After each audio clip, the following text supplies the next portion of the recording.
no bullshit. The sun is shining, the birds are chirping, the bacon is sizzling.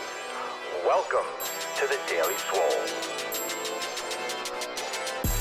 Testing, testing, testing, test, testing, testing, testing, testing, testicles. Oh, welcome everyone to episode 891 of the Daily Mother Swole, the most muscular swolecast, beercast, broadcast, gangcast, mancast, pimpcast, sleazecast, slaycast in the realm. Because when I flex, you flex, we all flex our biceps, and I am here live with my good friend Osmany. So I'm going to bring him on in just a moment. So he's going to start hearing me talking, and we're going to get into some deets. I've been knowing this dude for a long time. Let's see some of the new shit that's going down with Swole City. Those of you that are joining me live on Facebook, Instagram is off today because we're doing the live call. Remember, everyone, that today is the last day for the special offer. Link is in the description here on Facebook for the 3-month special. Ends tonight at midnight, so don't miss out on that. You can check that out. Link in the post description. And Oz, you're still there, bro? Yeah, I'm here. What's up, man? You're live on the Daily Sleaze with your boy, Papa Sleazio. Papa Sleazio. Papa Sleazio. I mean, you must have so many different alter egos. This makes it that much more interesting. I do. I think I legit have a split personality disorder, but I just embrace it and I cover it up with all this. So it works out. Papa Swolio, Papa Sleazio, it works out. So happy Sunday, everyone. Yeah, so why don't we just get this started? I know we were chatting for a few minutes, but introduce yourself to everyone. Give them a little bit of your background with just maybe what you're doing lately with your fitness, and I don't know, whatever feels most important for what you want to talk about today. Because we're talking about fitness, we'll talk about life, but for sure, you've had a real interesting journey in terms of fitness and your experience and stuff. So I'll let you let everyone dip into that. For sure. So as Dash was mentioning earlier, we've known each other for quite a few years now, probably approaching almost 10. And we met years ago. Dash has been doing the fitness thing for his entire life, basically. And he was actually one of my professors at school. So I learned a shit ton from him. I personally, give you a quick background about myself. When I was 18 years old, I was tipping the scales almost 400 pounds. I was 385. Got fed up with that shit. I was able to lose weight. And over the course of about 3 years, I went down to about 237. So originally I was way over 50% body fat. I got down to, I don't know, it was like 16.5, 17%. Obviously, loose skin was an issue. Then I had some health complications with my legs, had to have some surgeries. Bullshit happened. I ballooned back up to about 368 as of last year. And now realized that I was having some issues with my health, and I'm down to about 310. So I've lost in over, about a year and a half, about 58 pounds, but it's definitely nowhere where I want to be. I need to definitely get back to where I was when I knew Dash originally. And it's just, there's so much going on in life right now. As Dash was saying, for me to give a little bit of my background, I have a 2-year-old son. I currently still have a full-time job, and I also have a digital marketing agency called SBS Digital Marketing, or Stop Being Stagnant. So that takes a lot of my time, my family, and then my day job. But it's something that's so crazy because, as I was telling Dash, in August, basically life caught up with me. I was doing so much but not taking care of myself.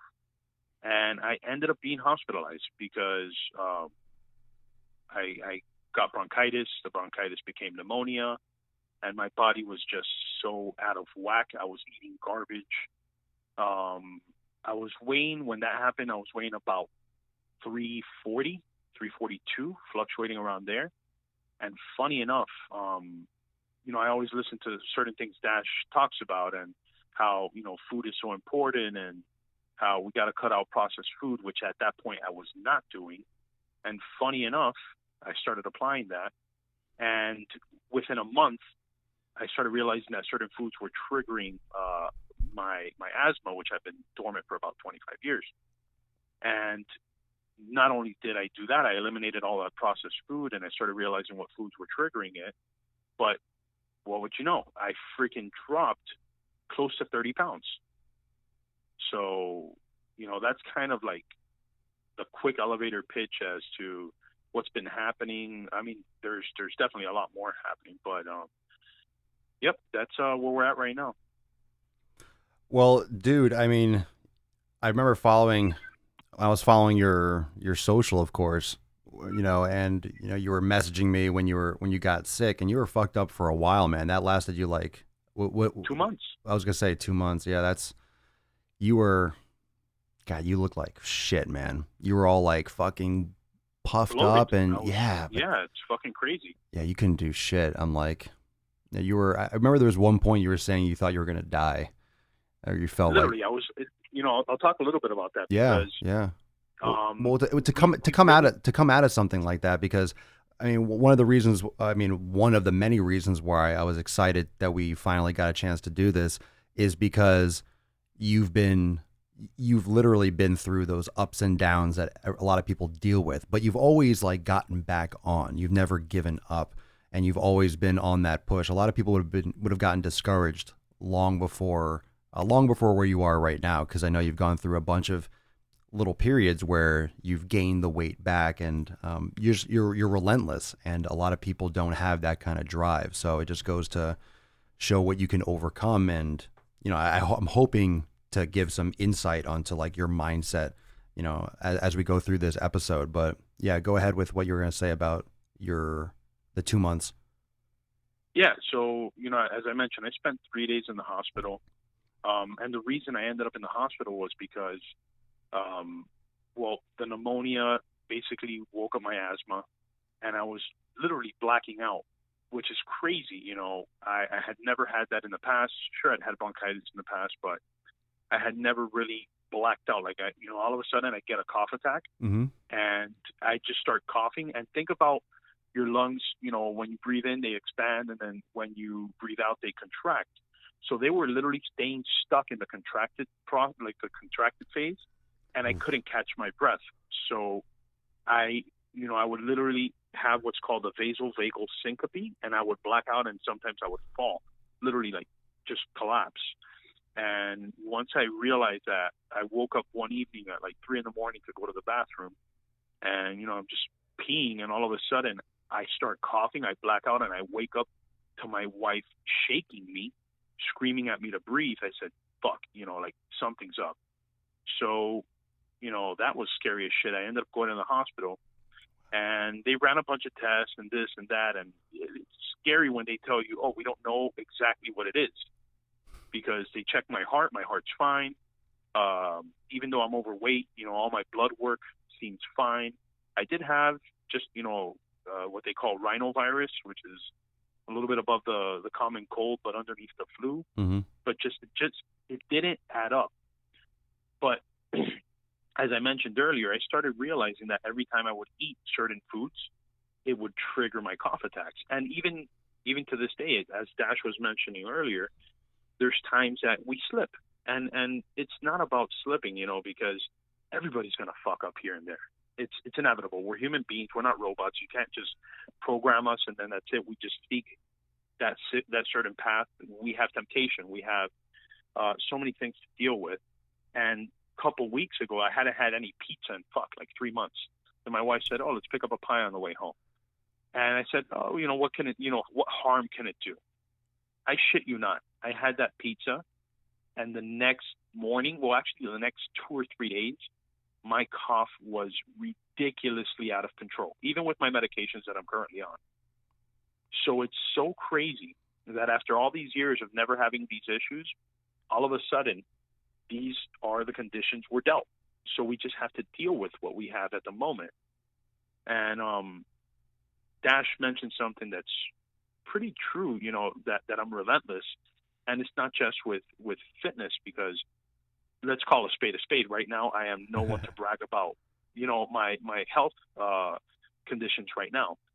But it's because there's only 24 hours in the set day that, we follow, right? The schedule. And like I mentioned earlier, I have so much stuff going on between my day job, between being a father and a husband and running my business, that unfortunately other demands of what I just mentioned have cut into my ability to, to be able to go to the gym. And then I'm quite frankly just fucking tired. And another thing, I'll kind of just throw in a trinket and then I'll let Dash talk a little. I don't want to fucking steal the show. That's why that's why you're here, man. They hear me talk all the time. All the time. No, this is good. But, people got to get the background. They got to get to know you a little bit. Yeah. But I'll add to the fact that I've always struggled with my weight. By the age of 8, I was weighing 128 pounds. I literally was like a fucking Oompa Loompa walking around. I did martial arts, did karate growing up, and in middle school I did a little bit of wrestling. Then high school, they just saw me as the big, strong, fat kid, so they wanted me to play D-line on football, even though I knew shit about the sport. They just tell me, hey, hit that guy and knock his ass down. That's all I knew about it. And to this day, I don't care about football. Sorry to you guys that are diehard football fans. I just don't bother for it. But, it's funny. I always struggled with my weight. And then there'll be a moment in your life where you have like that aha moment. And I'll throw this out there because maybe this could bring some value to some of you out there that might be going through something similar and might not know of it. Always my blood work was perfect. No high cholesterol, no diabetes, nothing leading towards the uncontrollable weight gain that I would have. Even the fact that I wouldn't eat that bad to justify the weight gain. Before, when I was 18, sure, I ate like a fucking slob, but now I really don't eat that much and I would still gain weight. And the doctor that I went to, a new doctor that I had as my primary, he said, let's do a full study on your blood work. And for me, when I was 27 years old, he found that my testosterone was through the floor. And I've never messed with any anabolic steroids. I've taken over-the-counter supplements when I was hitting the gym hard. And, a lot of people deal with that, but I never, took any anabolic steroids. And my body was just not producing it. So it's not typical for your primary doctor to run a hormone panel unless you request it or unless there's something indicating that they have to. So it doesn't hurt the next time you go to your doctor, just for sheer ruling out of it, have them check your hormones, because unfortunately there's a lot of people out there that don't know, and they might be doing everything that they can to lose weight. You're obviously in the right place. You're listening to Dash, which he's a beacon of knowledge when it comes to fitness. And you're doing everything in your power to lose weight, yet you have the most important component of your well-being, which is your hormone levels, fighting against you 24/7. And until you get that under control, you are going to get discouraged every day because you're going to be putting in the effort and you're not going to be seeing that result that you're looking for. And funny enough, last year I started my testosterone replacement therapy, and not changing too much of my diet. I originally dropped like 30-something pounds, still eating like shit and not working out. So that shows you over the course of a year how much difference, your hormone levels could do. But now that I'm trying to take care of what I eat, since I really don't have that much time to go into the gym, because of all the other stuff I've explained, I've dropped another 30 pounds.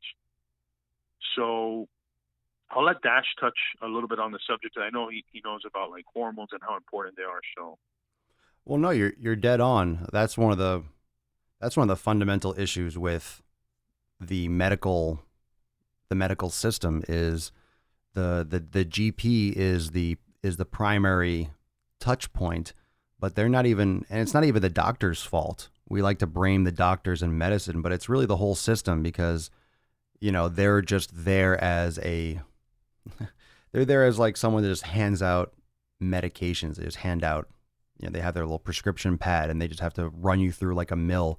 They're not equipped to give you any real medical guidance. So as much as people like to blame doctors, it's not the doctors themselves, it's the entire system, because there's really no healthcare system. I'm sure you've heard people call it a sick care system, but there's no way, or there's Correct. nowhere for them to send you. Like, what are they going to do? Oh, this person needs fundamental help with their nutrition and X, Y, and Z. And they have nothing to do unless there's like unless you go to like a functional medicine clinic or some place that's actually designed to set you up with a health coach and a nutrition coach. That's where things have to go. And there's a lot of great content. There's a lot of people out there that are really pushing functional medicine hard. And there's like a huge surge of that, which is great. But that's a long uphill process, because you're taking a lot of money out of insurance companies' pockets. You're trying to redistribute the wealth when it comes to healthcare. And, it should be, healthcare should be something like going to Walmart and getting, I need to get some socks.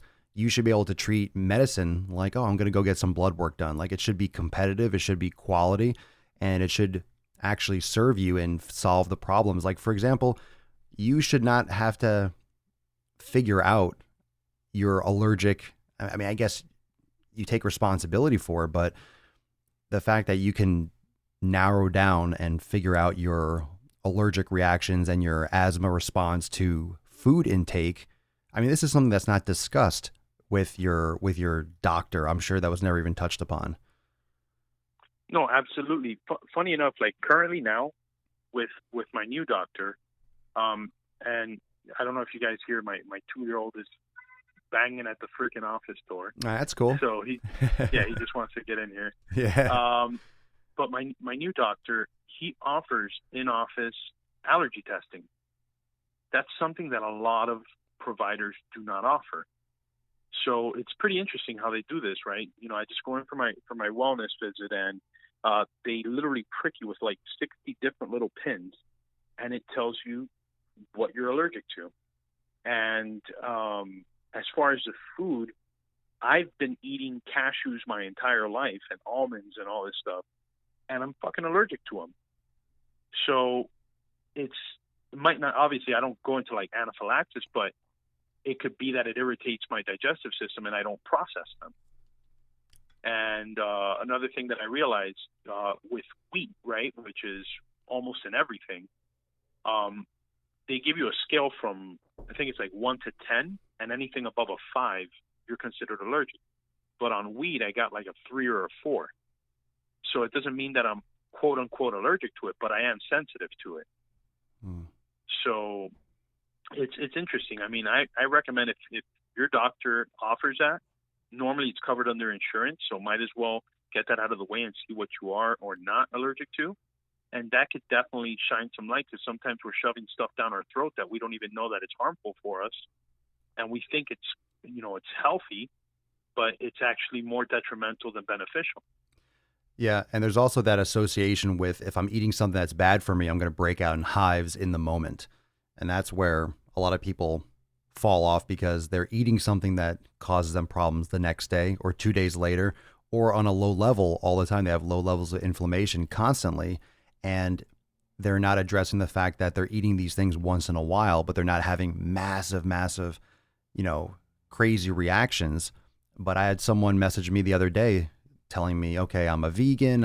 I've cut out all these different foods, and I know these foods cause a problem for me, but I'm still trying to get rid of the last little bit of bloating. What do you recommend? And getting into more of the conversation, she knew which foods bothered her, but she wasn't eating them that often, maybe like once a week. I'm like, you're knowingly eating foods that are bad for you once a week. Like, where do you think this bloating is coming from? Like, are you out of your mind? You know these foods bother you, but you're having them once a week.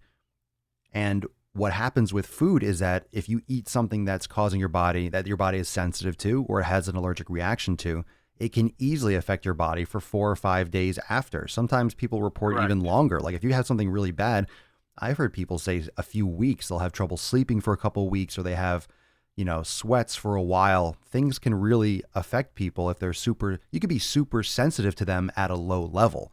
You don't have to necessarily be in the hospital. Like you said, you don't have to go into like shock, for something to be bad for you. And I think that's where everyone is missing the point when it comes to sensitivity and food allergies. Like, oh, I don't get allergies. Well, it doesn't mean that your whole sinuses close up, but what if you eat something and you kind of feel sluggish the next day, or you have a headache in the morning, or your joints hurt and you wonder why your joints hurt because you're always having bread for breakfast and your body has a sensitivity to wheat. For example, you had a 3 or a 4. It should be a 0. You shouldn't be having Correct. sensitivities to your food. So as like on a medical level, oh, it's only a 3 or a 4. Well, on a logical level, it's a 3 or a 4. Like, it's not a good food for you. Yeah. Exactly my point. Because, that's unfortunately how a lot of us, approach situations. Unless it's like literally, okay, you are allergic, I'll roll the dice on it. So what I've done is I've already realized that anytime, like the pizza example, I ate the pizza, I felt like shit for 3 days. I'm not gonna fucking eat pizza anymore. I might, if I want to have pizza, I've been looking into keto alternatives, and I'll try a keto pizza or whatever. They make them they make the crust out of like meat and eggs and stuff. So I'll do that. But it's crazy. Like, we purposefully realize, okay, this is not good for me. I'll do it anyways. It's like walking around with a grenade with the pin pulled out. It's only a matter of time till it blows up, like it did for me back in August. I realized that I was doing things consciously that are not good for me, and I was still doing them. Why is that? And why do you think people self-sabotage?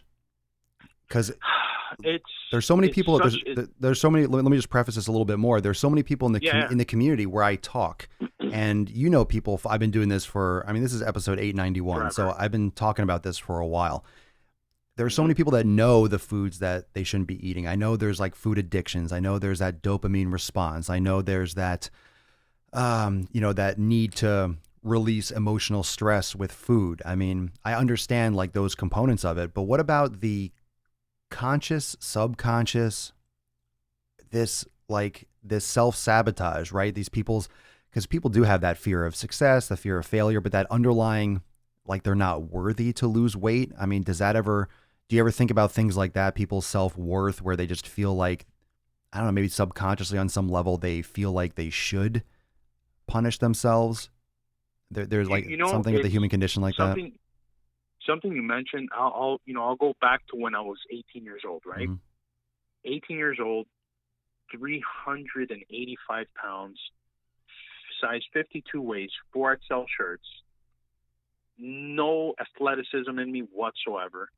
And when I was working out, we would fucking go work out together, and I was pretty good. Before I got into the gym, I thought weight loss was impossible. This is how crazy my thought process was, right? As an 18-year-old. I would imagine, and some people are going to be like, that's fucking insane. I would imagine that it was impossible. Like, I would wish if there was only a way that I could wake up tomorrow, snap my fingers, and I'd lose the weight, because it was that impossible in my thought process, right? But that was because I had zero understanding, zero knowledge, and no help. Quite frankly, there's people out there that unfortunately have zero support. And we were kind of talking about this earlier. There are people that you just tell them, hey, this is what you need to do, go out and do it, and they're just so determined that they do it. Mm-hmm. But there's other people that, fortunately or unfortunately, need constant reinforcement, and they need to be reminded of why they're doing it, what the benefits are, how it works, why it works. And then, you add the results to that mix, and it kind of just keeps propelling them forward. But the human mind is something that in all aspects, not just fitness, is very volatile. There are people who have an extraordinary will, and you just tell them once and done, But it's like giving you a proper answer is, in my opinion, like the equivalent of trying to cover the sun with your thumb. It might seem like that is the end all be all, but in reality, it's not. And let's face it, people want to hear the easy answer to their to what their goal is, to solve that situation. And quite frankly, there's no easy answer. There really isn't. You just have to do things and see what works. And okay, this works. Let me write that down. Keep doing that. Okay, this doesn't work. Let me not do this. And life is just a constant process of that. It's a process of elimination 24/7 until we die, in my opinion. It literally is. And what you mentioned, the process, I think maybe part of the problem is people don't understand what the process means. We talk about, I mean, I say it a lot, and you see a lot of people that do inspirational speeches, the process, the journey. It's really easy and nice to say. It's like, oh, life is a journey, live in the now and embrace it. It's a lot harder to do. I think people misperceive that, and they think, oh, well, if it's a journey, then all of a sudden I'm going to start thinking it's a journey, it's a lifelong process, and everything's going to seem easy and insignificant and, meaningful. And that's not it at all. You constantly have to remind yourself. That's why the daily meditation and reflection and, perspective, because it's so easy once you let go of that to get wrapped up in this, what's going on right now, this is not happening right now, those ups and downs during the day and during the week. The actual journey is a constant state of reassessment. Like you said, like it never changes.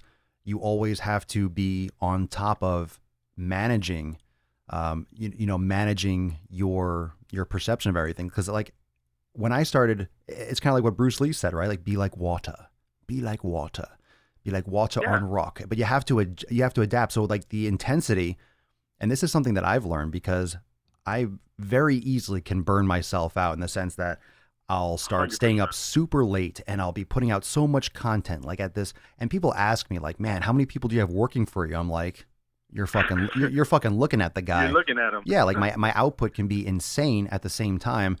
How long can I maintain that before it doesn't serve me or the people in my community? So I can't burn myself out either. So there's that tempering and that adjusting where some periods in your life, you might need to pull back and recharge. Sometimes in your life, you might need to step on the gas pedal and burn yourself down a little bit.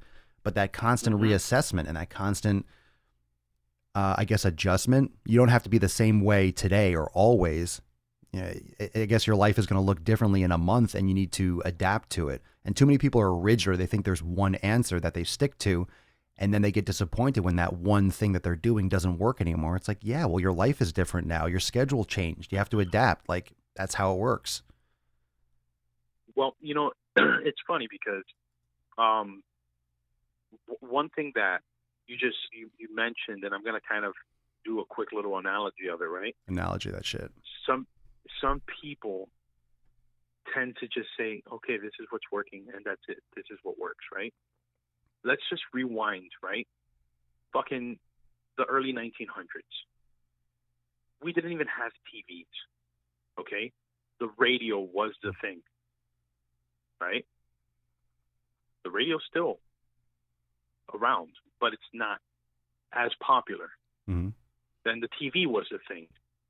Then this was a thing, and then that was a thing. And, insert whatever cliche bullshit you want to hear. But there's always going to be a thing, right? And it's kind of like, well, can I do a shameless plug? Oh, be shameless. Absolutely. All right. So if you guys have an opportunity, just go over to my Instagram. It's called Stop Being Stagnant. Proper spelling. I don't have any ghetto spelling in that. I'll put that in the podcast description too. All right, cool. After. Yeah. So there's a quote that I wrote that not verbatim, but along the lines of, it says, our life is like our heartbeats. It's full of ups and downs. If every day were to be the same, it would be the same as flatlining. Ooh, that's a good one. So think about it. You literally, if you look at an echocardiogram, you need your ups and downs in your heart rhythm. Mm-hmm. You need to have good days and you need to have bad days. Because if every day were a good day, you'd be fucking just going up, up, up, up, up, up. And what happens? Tachycardia, your fucking heart blows up. Mm. And if every day was a bad day, you'd eventually have no heartbeat and you'd die. And if it was just kind of in the middle, you'd be dead. You also don't have any perspective too. You don't have any perspective. Correct. If you're always having up. Correct. You just need that volatility.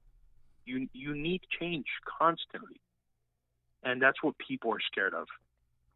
You figure, okay, I've been working at this so much for the past whatever years, and all of a sudden you're telling me that it's changing.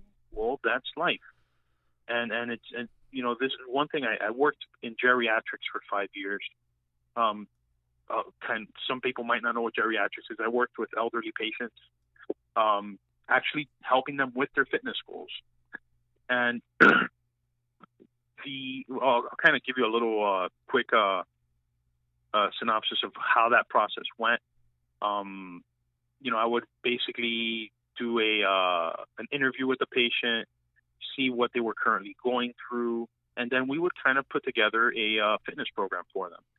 And funny enough, right, 90% of 65 and up individuals had what I called the big three: high blood pressure, high blood sugar, so diabetes, and what was the other one? High cholesterol. How convenient, right? Because all of them were, oh, I'm taking a pill for this, or I'm taking a pill for that, or I'm taking a pill for this. But how, you know, why wouldn't they just fix the root of the cause, which was their fucking eating habits?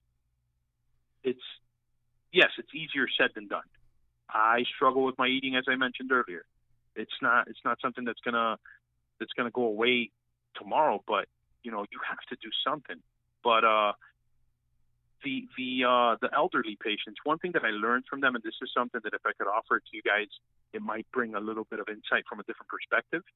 Our life is literally like an hourglass. When we're born, we have all the sand at the top, and that sand's eventually going to run out. We need to, okay, you know, tomorrow or next week or the other week, and we just keep putting shit off that we know we need to do. Don't get me wrong. Like, I personally haven't gone back to the gym right now because when I got sick, I fucked up some ribs from coughing. That's how bad my sickness was. Like, I literally bruised my intercostal muscles, and it hurts for me to just turn in bed. And I'm still going through that 2 months later. So I'm waiting for my doctor to tell me, hey, you're good to go. Fuck it, let's do this. But in the meantime, like I told Dash, when we're done with this, I'm going to go outside and I'm going to mow my lawn. I'm going to do things around the house to keep active and organize my garage. You have to do a little bit of something, because if not, you know, like water, you know, water, when it becomes stagnant, it starts to rot, and the same thing happens to us. But to go back to the geriatrics, why are you going to wait till you're old as shit to try to fix what you could do now? And I'm sure there's people out there that are in their 60s, and you're still going to be around for, you know, 20, 30 more years, you know, hopefully. But you just have to try to do the very best that you can while you can, because while, you know, and I don't think I finished this, that Dash asked me earlier, while I was laying, you know, or just in that hospital for 3 days, blacking out randomly, and then they're telling me, oh, that's perfectly normal. I thought I was going to fucking die. So it's like, why do we put ourselves in a position knowingly that we can make a change, even a subtle change over time makes a big difference, and not do anything about it? Like, we have to act and just not, you know, say, okay, but next time or next year, or new year, new me. Half of the time that shit just goes out the window. Probably more than half. Probably, I mean, even just far more. And a lot of people know what to do. They know what foods are bad for them. They just, I think it has to do with, it has to go so much deeper than, because information, it's well known that information's not enough to change someone's habits. Like, oh, this is better for you. Oh, okay.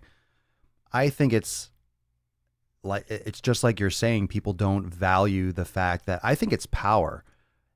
In those videos where I call people fat and I call them out, and I'm like, you can, like, I'm doing it to literally grab them by the shoulders and shake them and be like, you can make a change. Like, you have control. I think that's a power thing. I think that's a great thing to say, look, you're overweight, but it's your fault. But absolutely, but it's like, you can change it. So it's not like a death sentence. Like, I'm not pointing at people being like, oh, you're overweight, you're not happy with your life, and you're unhealthy. Ha ha. The farthest thing from it, it's like you have the chance and the opportunity to make a difference. It's like, why would you not take it? It's not a death sentence. To add to that, right? Yeah. I'm being fat myself because I'm 310 pounds right now. Sure, I have worked out in the past, so I do have quote unquote muscle underneath, blah blah blah blah blah, whatever you want to hear. But I'm fucking fat. Like, I don't feel good. I don't know how these people that are 300 plus pounds have the audacity to say, I'm happy with how I feel. Bull fucking shit. This is coming from someone who is currently weighing 310 pounds.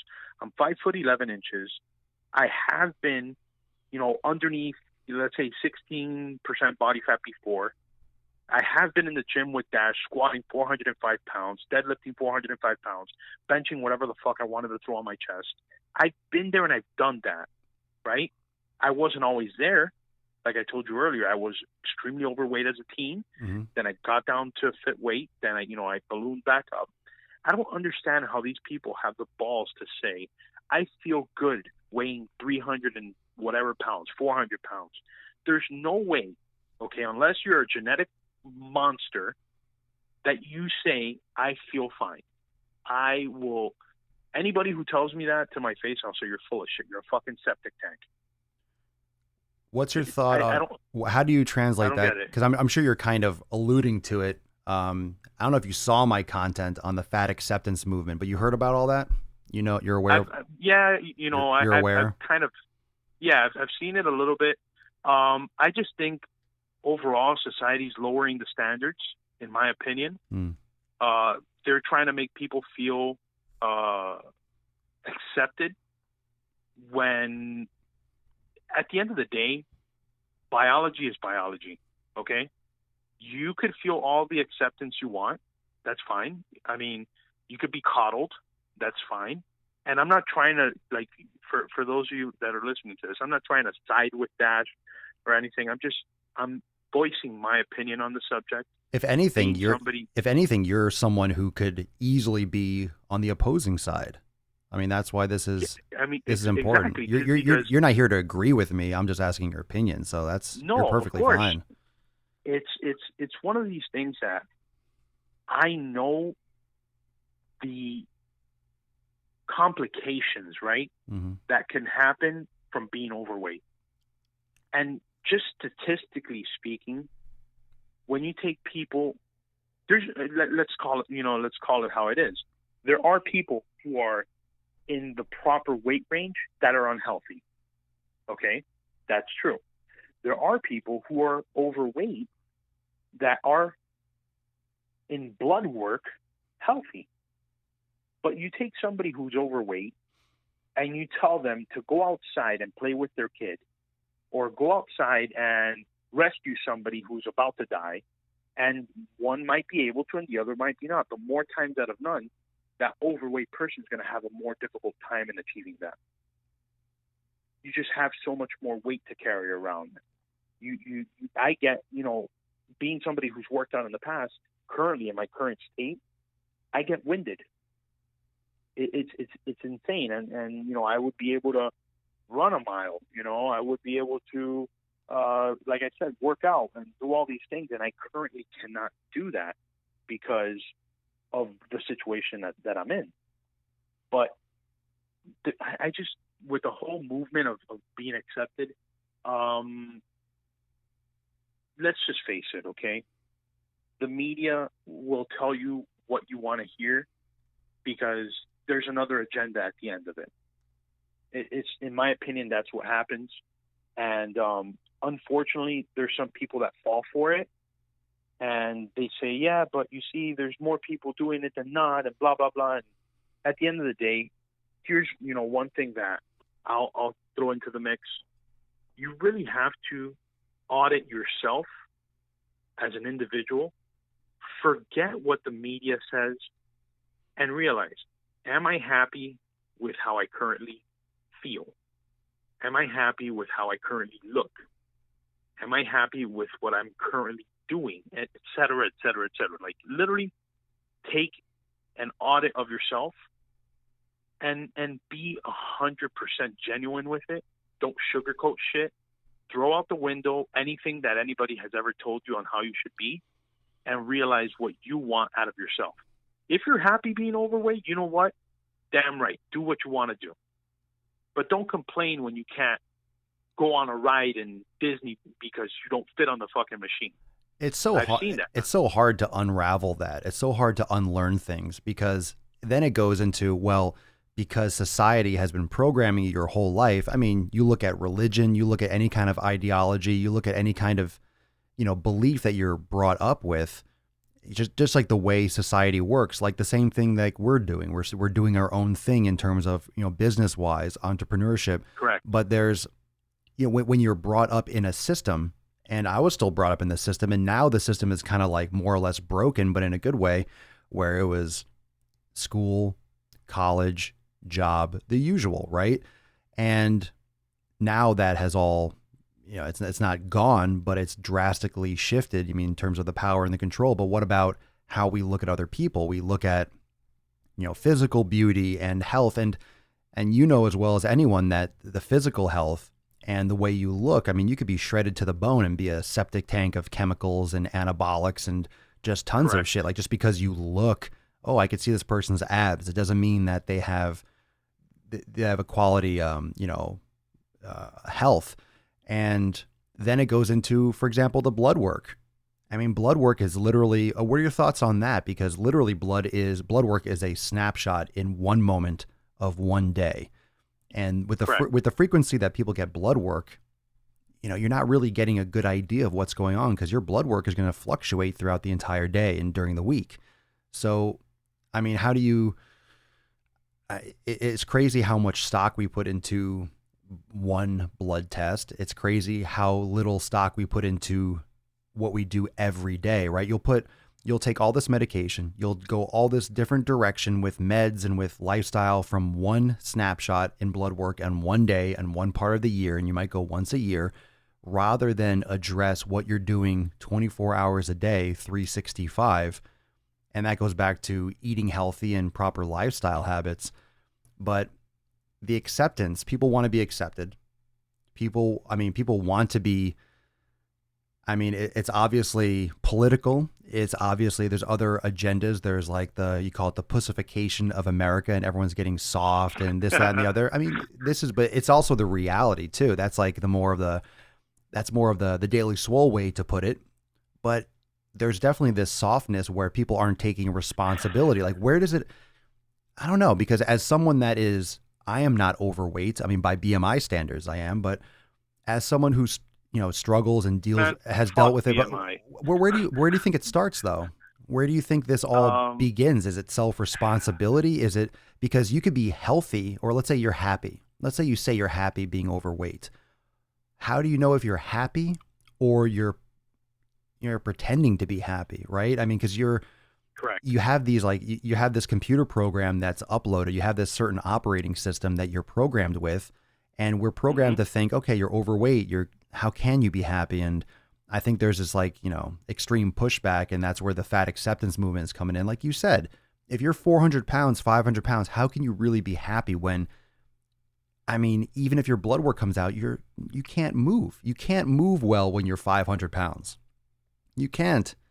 400 pounds. You can't move well, like you said. To add a little bit about that, right? Mm-hmm.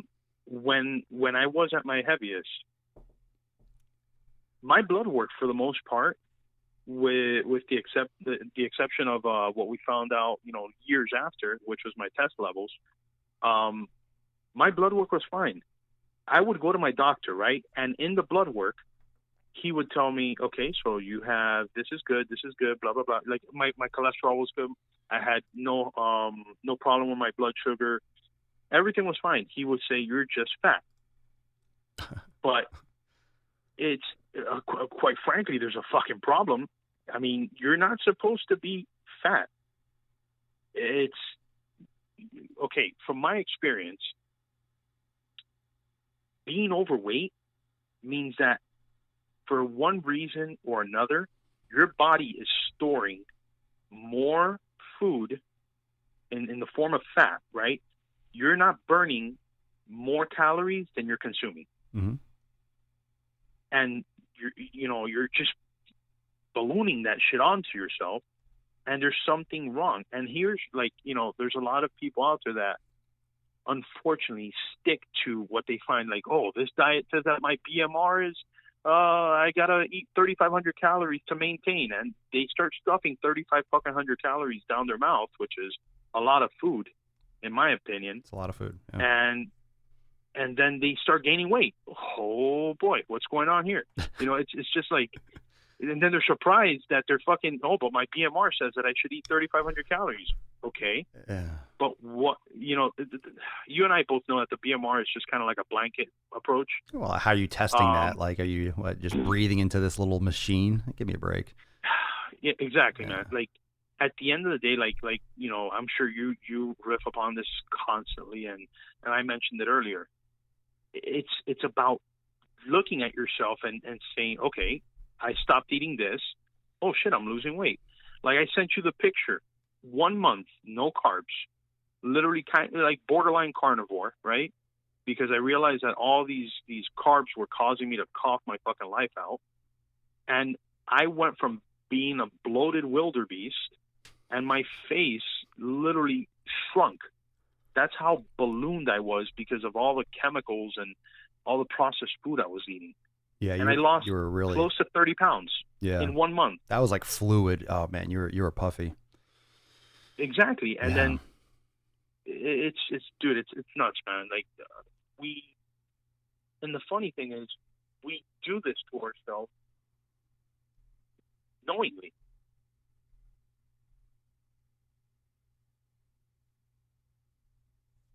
Hello, did I lose you? Yeah, no, I'm still here. Okay, cool. No, it's knowingly, it's lack of education, it's lack of support. There's no support with the medical community. There are a lot of, and with social media, and you have, podcasts like this. I'm not a medical doctor, so, I always step lightly around certain things when it comes to, blood work. I mean, you need a whole team, and that's really where it comes down to with functional medicine. You need a team of people that are all specializing in certain areas, certain people that work with the person for nutrition, certain people that work with, nutrition, supplementation, exercise, proper time management and priorities and things like that. But I think your perspective is really unique in where we connect on a lot of these ideologies, and where we're thinking about, where we're coming from, is because of both of our experiences working with geriatric populations. Because I've done a lot of training. You did a lot with really a severely debilitated medical, and worse off than I dealt with them. I dealt with geriatrics in the sense that they were older and usually couldn't move too well, but they didn't have like massive necessary medical conditions, as opposed to your medical center. But when you're around, and plus my grandparents before they passed, I spent a lot of time with them. And when you see that time period and you talk to them, and it sounds weird to say, but when you realize that they're the same person as you, they just have an older car, so to speak, that they're driving around in, like literally like their body, the person inside doesn't change. They learn more, but they're able to do less. And that's one of the major reasons why I push meditation really hard, but also the yoga, the mobility. I mean, it's the strength too, sure, but the range of motion and the ability to move, to carry themselves, but just the perspective that you have working with people that can't take care of themselves. Like it's not too late, but it pretty much is. You can only do so much to repair the damage. You can't undo 60 or 70 years of neglect with just a few sessions a week and some stretching and some weightlifting. You can improve it, and you can improve it drastically, I'm sure, relative to the starting point, but it depends. Like you're working with a really, a real old textbook, so to speak, and trying to update it.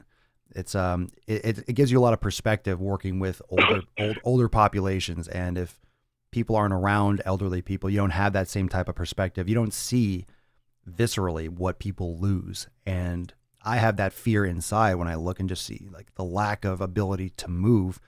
It's frightening. And I think it needs to be frightening, and more people need to have that kind of mortality check-in that actually have it. And it's all around you. It's all around you. And 1,000 years ago, the older people in society were the venerable ones. They were the wise ones. They were looked up to because they knew when the crops needed to be harvested. They knew when the birds flew this direction, that there was a storm coming. Like, they had all the answers. Now it's a massive paradigm shift because all the youth have the answers with the technology, and the elderly people are pretty much, you know, they're at their beck and call. They're disposable. The older people are literally dead weight, and they slow things down because they don't change fast enough. So what are you doing to keep yourself young physically, but also mentally?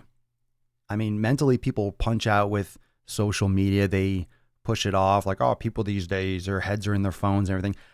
One of the major reasons, I don't know if we talked about this yet, but one of the major reasons that I started doing all this tech stuff, and you know me from, you know, for years, I wasn't hardcore on social media. Like, I should have been doing this a long time ago, but I wasn't doing tons of YouTube video. I wasn't doing all this stuff 8 years ago or 10 years ago. You know, looking back on like, oh, I should have been, you know, I was doing dabbling, but I do a lot of this now so I can stay up with the times, so I can stay up with the tech, so I can keep up with Facebook and Amazon and all these things, because that's where the world is going. And if you want to partake, if you want a seat at the table, and if you want to have your spot in the future, you need to keep up with the way things are going. And you can hate on it all you want. You can complain. You can wish things were the way they were, but never in the history of history has things just rewound themselves and gone backwards. Never, ever. Yep. Ever. It's funny, you know, and this is, I'm going to kind of go a quick dip into my business, and it's going to tie back into the fitness aspect of it. Yeah, right? whatever. So I mentioned earlier, I own a digital marketing agency, and I cater mainly to small businesses who are looking to enhance their digital presence, right? So one of the fundamental things that goes on into our discovery meeting is that they ask me, why do I need this? And the first thing I tell them is, you don't. And the same way that when people say, why do I have to work out? Why do I have to eat clean? Why do I have to do this? The answer is, quite frankly, you don't. You don't have to. And then, you know, your job as an expert in fitness and nutrition and all that is to precisely inform your audience of why they should be. And you can't just put a gun to their head and tell them, do it. Mm-hmm. At the end of the day, the person is going to have to understand the benefits, right? And the risks involved in either doing it or not. And normally the benefits outweigh the risks involved. But back to like my business, right? There's so many businesses out there that need to be online, that they have a solid ability to do something, and they choose not to. And what happens? Somebody else, as you mentioned earlier, technology evolves. Somebody else comes into the picture. They take that same outdated process, they put the technology twist on it, and then boom, they're in every fucking household across the country. Dash, are you there? Yeah, absolutely. Okay. I'm plugged in. I'm zoning in. So it's interesting, right? Like, you know, with the whole fitness thing, you don't need to do it. By all means, I mean, it's one of those things that there's a lot of people that I'm sure you've noticed that lurk your groups, and they're always listening, and they're kind of this and that, but they're just kind of like zombies. They might just, you know, take a little info here, take a little info there, take a little this or that, and they never do anything about it. And at the end of the day, the person who's missing out is not you, because you're still doing what you need to do on a daily basis to provide for your audience. That individual who is knowingly consuming a little bit, right, is not taking advantage of the vast fountain of information that you're putting your all into for their benefit. they might not realize that you're doing this for their benefit. And knowing who you are, right? I will put my nuts on the line because I know that you're doing this for a good reason. You're doing this shit for a selfless reason. You really want to see people living healthier lives. There's other fuckers out there that don't give a flying fuck, and all they see in every single follower that they have is a paycheck. You're not doing that for that reason. You really want to see people healthier. And you know, the same way that I want to see the businesses that I work with on a daily basis succeed. And at the end of the day, like I tell them, if it comes to a point that I can no longer provide information to benefit your business and we have to part ways, fuck, I did my job. I did what I needed to get you to a point where you're evolving to a state that you have to source information elsewhere. And it's kind of hand in hand. If you get to the point that the people that follow you are teaching you shit, you're like, fuck, man, you know, the student became the teacher. Yeah, it's something that is like the foundation of why I do the Daily Swole and everything. And I have people all the time that ask me about my private site, Swolenormous X, and my programs. And I get people that hate on, oh, you're just trying to make money or you're trying to sell this. I give everything away for free every day.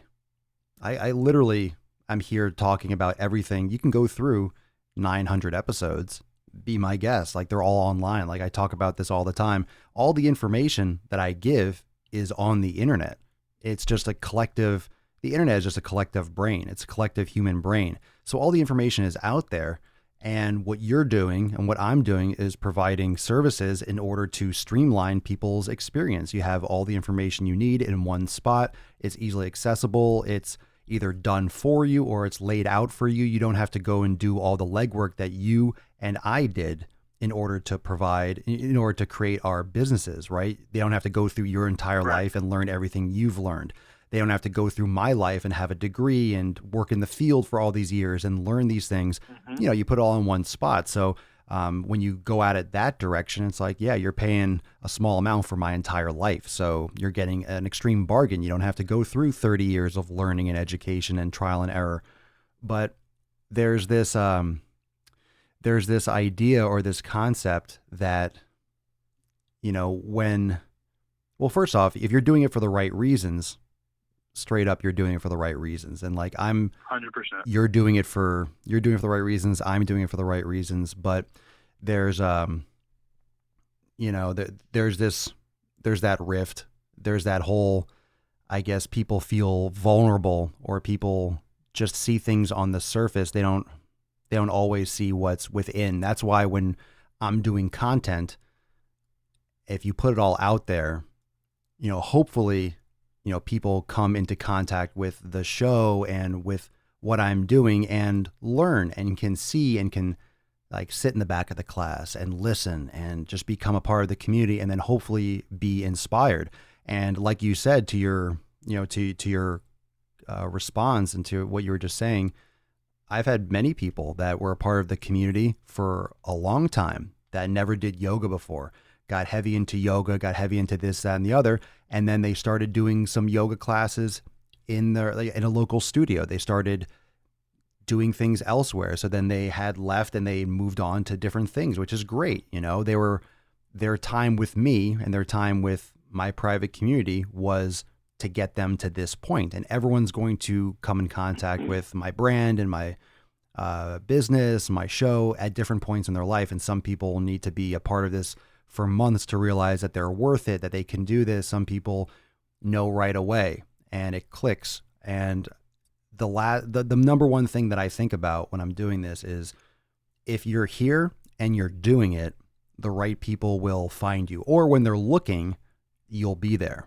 And there's a lot to be said to go out and finding people and putting yourself out there. But everything's always changing. Social media is changing. The way things are working is changing all the time. It's very fluid. It's very fluid and dynamic. So the least that you can do is just be consistent as fuck.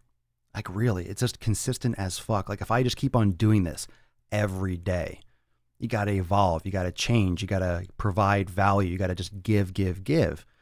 And when you give, when you give, you do receive. And that's one thing that I've learned. And I know you've probably gotten great feedback because you do a lot of inspirational, really powerful posts on your page. Again, for everyone that's listening, it's Stop Being Stagnant on Instagram.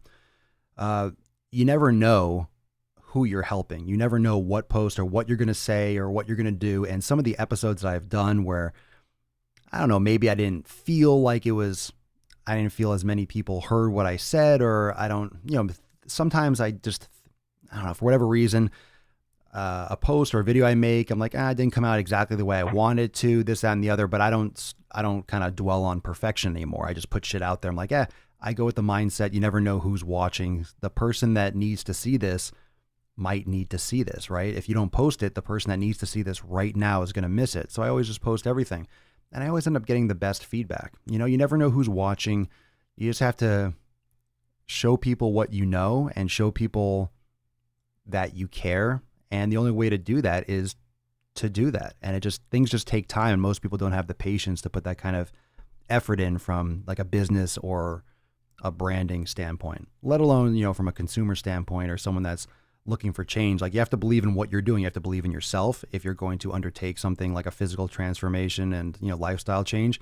And you have to believe in yourself and what you're doing from a business standpoint. It's just, I think a lot of people are a shell of what they are trying to do. They're doing things for the wrong reasons. They're making things up. They're fronting, and it comes out as being skeezy or sleazy or salesy because they're not doing it for the right reasons. And people can smell that, it's like that sixth sense. Yeah. One thing to add some value to your audience, it happens way too often that we think that certain goals are impossible, right? And here is literally, it's going to be this simple for them to understand. And yet some people might not understand it. Doing something or achieving something is as simple as looking at this one key fact. Has somebody else accomplished what you're setting out to do? Chances are 95% of the time, the answer is yes. Knowing that, there is literally no reason that you yourself cannot. Sure, right? And here's where I'm going to go into the whole disclaimer, discrepancy, whatever. Some people have medical conditions. Some people have physical ailments. Some people might not have a support system in play. Some people, blah, blah, blah, insert whatever, thing you want to plug into this. It could lead on for days. But just backpedal to, has somebody else achieved what you're setting out to do? If yes, the only difference is that they have done it and you have yet to do it. That's it. Figure out what helps you get from your point A to your point whatever, okay? Because it's not just point B, because then after B you have C, and after B you have blah, blah, blah, whatever you want to put in there. Are you doing the necessary efforts? Are you implementing the necessary habits? Are you eating this? Are you going to the gym? Are you opening up this book? Are you doing that? Are you doing the necessary tasks on a daily basis to get you closer to your goal? If you're not, don't expect that shit to fall in your fucking lap. It's not going to happen. Never. We're in a world where information is so available. It's so scarily available. And I love it when people appreciate what it takes to create your own thing. And it takes a lot of hard work. I mean, you know that from personal experience with your business, and I know for myself. And what's amazing is as much as I've bled and sweat, it hasn't been that long since this all launched, but I kind of look at this as accumulation of my entire life, because that's the kind of feedback that I'm giving. I'm just trying to share my experiences, not necessarily be like, this is the answer, which I feel is more rare in the fitness industry to just literally discuss these things and have an open forum for what actually works, and really like the reality that there isn't an answer for every single one person. Like, you have to approach things in a certain way in order to, flesh out what works best for you. It's very individualized, but there's this, the appreciation for the amount of work that it takes. And whether you're building a business, whether you are building a physique, there isn't much different. People compare bodies, and I do it myself because it's a very good analogy. Compare your body to a car. You can compare building a physique and changing your lifestyle to starting anything from scratch. Like, it's brick by brick, and every day, literally, every day makes a difference. And I'll do posts. People love. You're always going to get haters, and you're always going to get people that love to give you the opposite stance when you're talking about, for example, cheat meals. I've talked about that recently. If you cheat one day a week, it's 14% of your year, which is a fact. If you cheat on, and then I have some people commenting, well, if you have 3 meals a day, that's 1,000 meals a year, and that's only 4%. Like, I'm talking about the real impact of food. I'm talking about, like we discussed, if you eat something on one day, it can affect you for 4 or 5 days. So it could even be more than that, and depends on what it is. And, everyone's going to have different sensitivities, and it doesn't mean you can never have a piece of bread again, but some people are alert, whatever. But it takes time to narrow this down. And it's not so simple as you go and you pay for some one thing and boom, it's done. You have to take personal responsibility for the outcome and for the effort.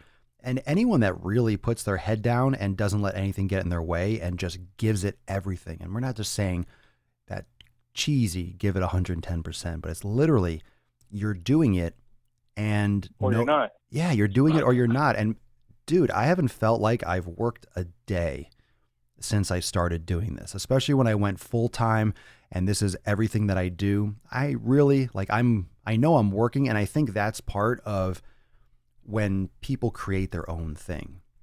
And when you really figure out what you need to do and what makes you happy, that is why when you say, okay, when you own your own thing and you run your own shit, that, you're working so much, right? It's 24 hours a day because you're the end of the line. Everything is under your control and everything is monitored by you. And it seems like it could be very stressful. However, like, I really feel I've worked more than I ever have in my entire life, probably in the past, couple years. And I never feel like I've actually worked at all. Like, I think that's why I always do more and I get so much done, because I never feel like I'm doing anything, because I enjoy it, if that makes sense. No, 100%. And I'll add to that. Like I mentioned earlier, I still have a full-time job. I have a wife and a son to keep a roof over their head. Meanwhile, my agency replaces, my income from my day job. Which is definitely in process. But here's a funny thing, right? I could have a shitty day at work, at my day job. Shitty day. I jump on the phone with one of my clients, or I go and I meet a new prospect, which I could, bring something of value to their business. And all of a sudden, I get this rush, right? This euphoric rush of, fuck, I'm doing what I love, right? Mm-hmm. And it could literally turn a crappy day into an awesome day. And it's insane because, like I mentioned earlier, I know that you're doing this because you genuinely enjoy it. And that's, I see so many quote unquote fitness experts out there that I'm just going to basically say it out front. You have these fucking schmucks, right, that have never done anything educationally to understand how the body functions. They go to the fucking the Joe Bob at their gym, do a couple cycles of roids, right? All of a sudden, look at my physique, baby, and they have this, this body, and they're like, oh, I want to look like that. Yet they don't tell you that the only reason they look the way they do is because they're shoving every single steroid in their body that they could get a hold of at their local gym. And then you see this, right? It's kind of like, like, in my industry, right? You have these dumbasses, right, that have never done anything educationally to understand how the body functions. They go to the fucking that go and they rent a Ferrari, and then they sit on the hood. That's the most common pose, right? They sit on the hood, and then they have these little tight jeans, right? And then you look at them, and they're like, this is what I do for a living. You want to live on a beach? Just do what I do. And then they sell you a fucking program for $1,200, and then you're paying for their lifestyle, and they do zero fucking value. On the inverse, you actually care.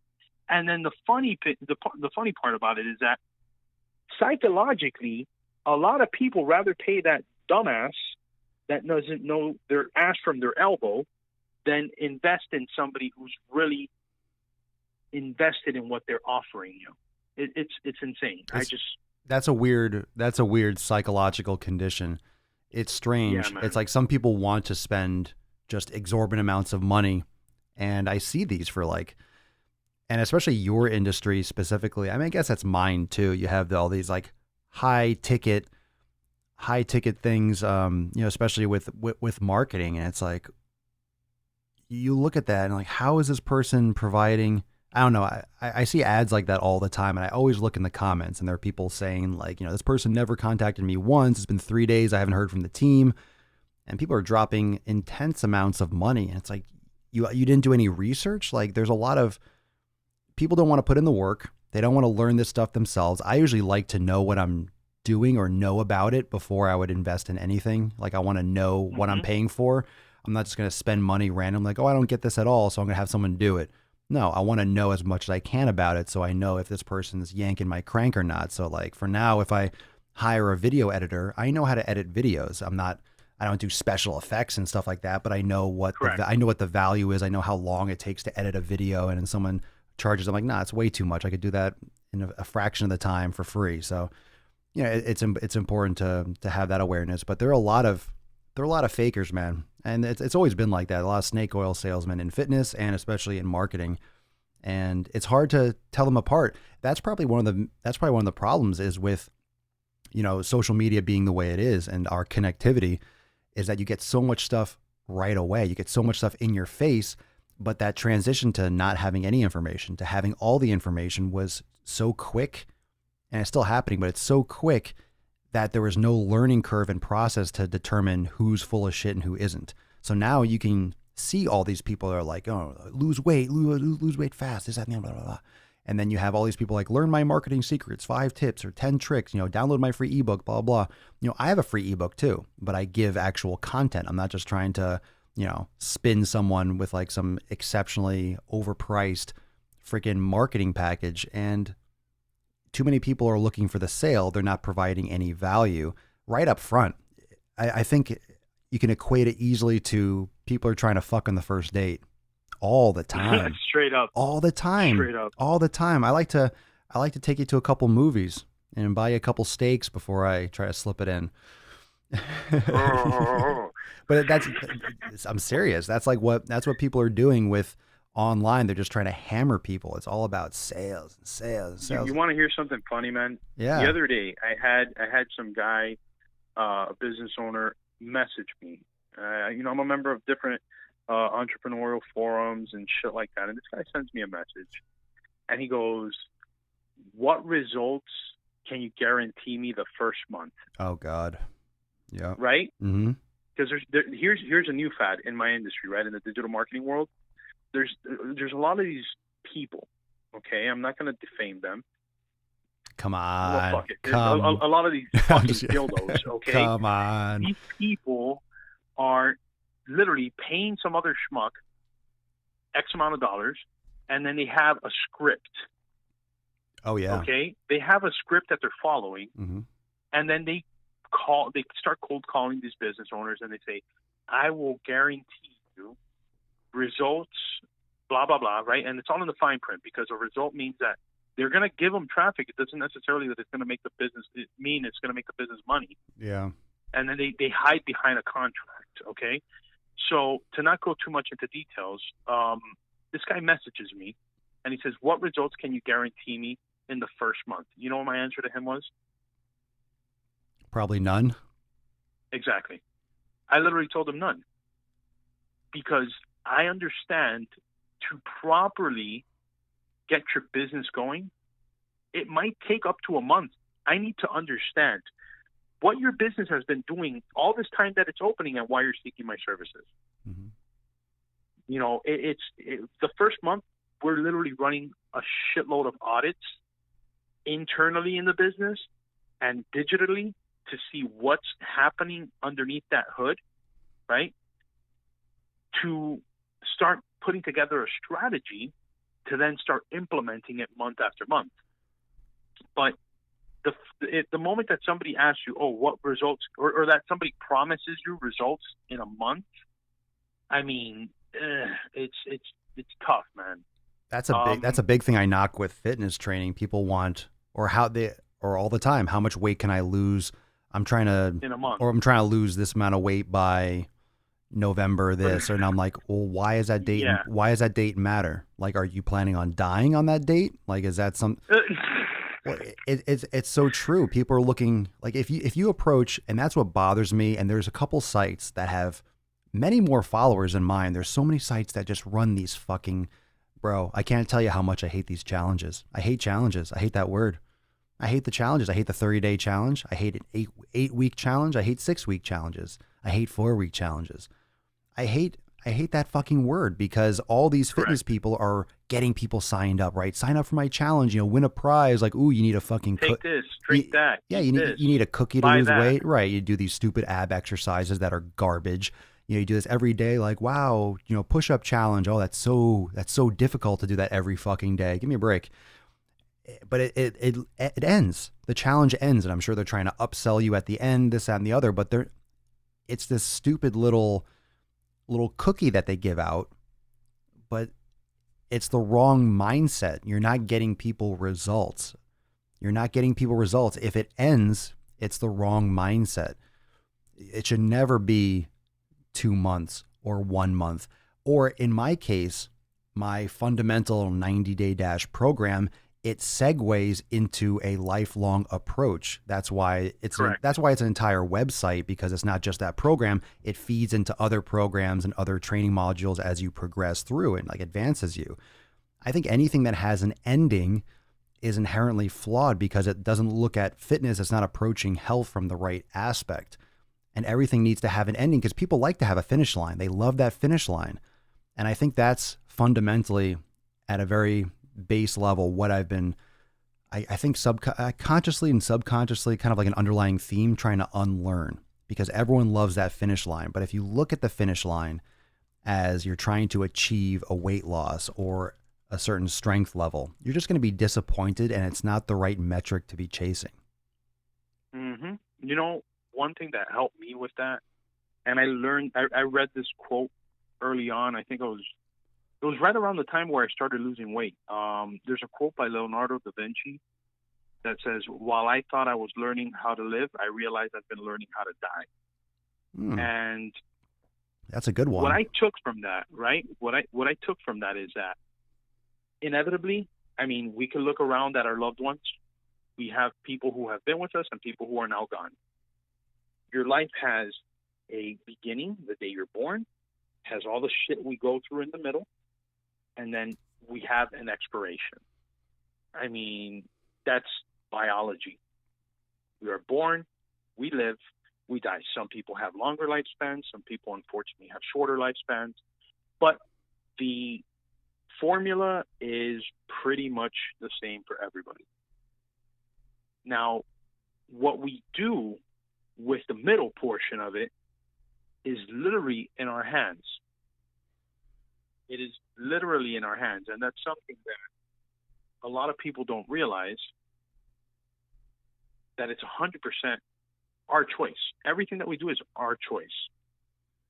And have you heard of this guy called Jim Rohn or Jim Rohn? Yeah. Okay. One of the things, some of your followers might have heard of him, some of your followers might not. Jim Rohn is up there with like Tony Robbins. I guess he's actually one of the mentors of Tony Robbins, which is a motivational speaker. They're both motivational speakers, etc. When he found his mentor asked him all the reasons why he was not successful. And he blamed the economy. He blamed the political parties in hand. He blamed that he was not from a wealthy family. All these whatever reasons. But we always fail to insert the biggest reason why we don't achieve what we want, and it's ourselves. At the end of the day, we are 100% responsible for every single outcome moving forward, both good and bad, right? And the funny thing is that, truth be told, you can even turn a bad situation to an extent into a good situation. Because if you realize that, fuck, I touched the stove, I burnt my hand, let me not touch the stove again. You know what I mean? Like, that's literally when you're trying to figure out a course to take with your fitness, you realize that, you know, like Dash mentioned earlier, the cookie diet. Why the fuck are you going to eat cookies every day knowing that that's not right? You know, and then you realize at the end of the month, oh, fuck, I didn't lose any weight. Well, no shit, you're eating fucking cookies. Like, and people fall for this shit. People aren't stupid, though. People aren't stupid. It's amazing what people allow themselves to be stupid about. Correct. It's selective. Yeah, it's selective stupidity. People are so much. I think it's exactly what you said. It's a responsibility, but it's also that you are, and this is coming more into the forefront too. Like, you're taught how to think in school. You're not taught how to learn. And in this world now where learning things yourself is it's always important to learn yourself and to grow. But with the internet, the ability to learn things is unbelievably ridiculous. I learned everything about podcasting, about streaming, about video editing by doing it and YouTubing everything I didn't understand. Oh, how do you fucking do that? And I watch a video, cool. And then I practice it. Now I know how to do it. And you learn. And it just takes time and effort, but you have to always be learning and growing. And people aren't taught that. People don't, they don't take responsibility for where they are and what they've done and what they can do. So they feel like they have to source it from somewhere else. They feel like they need someone else to do it for them. But with fitness, especially, there's nothing that anyone can do for you. I can personally provide the workouts. I can provide all the videos and everything in my site, but you still have to do it. I cannot do it for you. That would be the ultimate business. Hey, pay me and I'll work out for you and you lose weight. Shit. That's it right there. You don't even have to do anything anymore. Can you imagine we make a bunch of Dash exoskeletons and we just jump into them? Yeah, it's like Avatar. Like, I'll train for you. Hey, who knows, man? Who knows? Who knows? The future is here. The future is now. But yeah, it's a responsibility. That's a great. I think that's just pure power. That's pure power. You can look at it as a downside and look. I mean, I'm sure.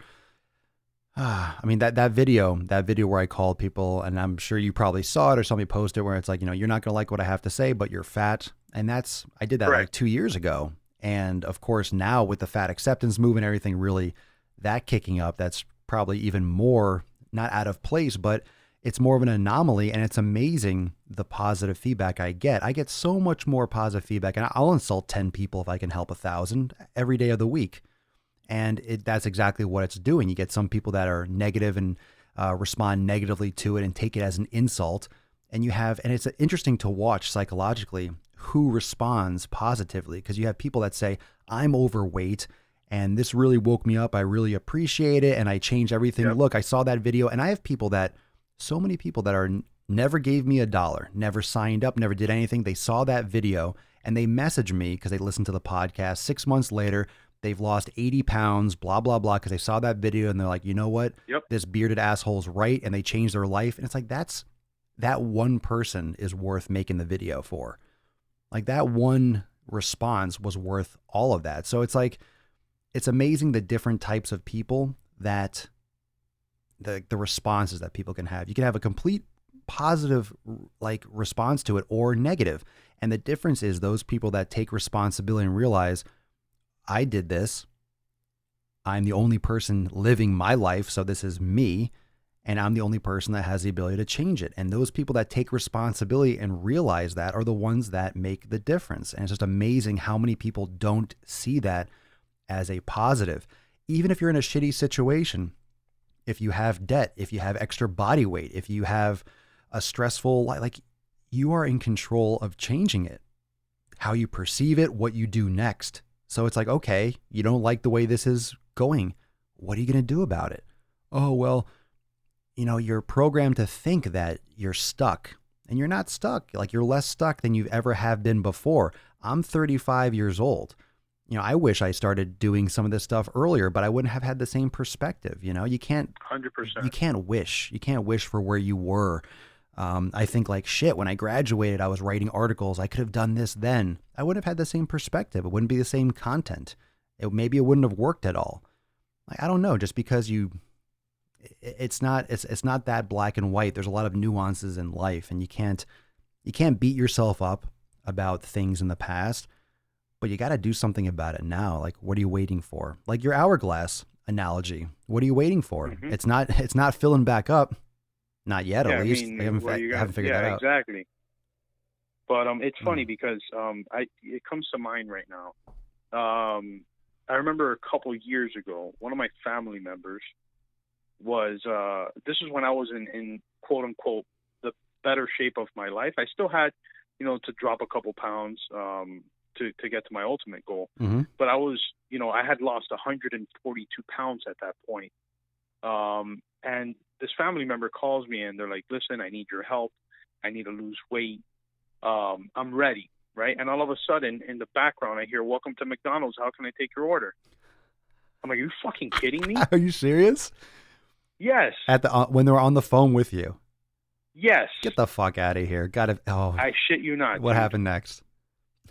What happened? I mean, obviously nothing ever happened, but it's funny. It's interesting how human psychology is such an overlooked factor in so many aspects of our lives. It really starts, it's funny. I keep thinking of this visual, and it's funny. People are going to shit their pants when I say this, no pun intended. Have you ever seen an episode of SpongeBob SquarePants? Of course. Okay. There's an episode, right, that Plankton jumps into SpongeBob's brain and starts controlling it. Okay, and I don't know where the fuck this came from, but it's a perfect example of this. Somewhere, somebody's been exposed to a bunch of little planktons, right, that are controlling these parts of your brain, because it's the only way that I could understand why you and I in your industry and myself in my industry give people advice, and there has to be little fucking planktons in their brain controlling their every move. It's the only way I'll accept it. Okay? And that's how ludicrous it is. I think it's right. Yeah. Maybe it's Tell me why they're not doing it. Maybe it's just time.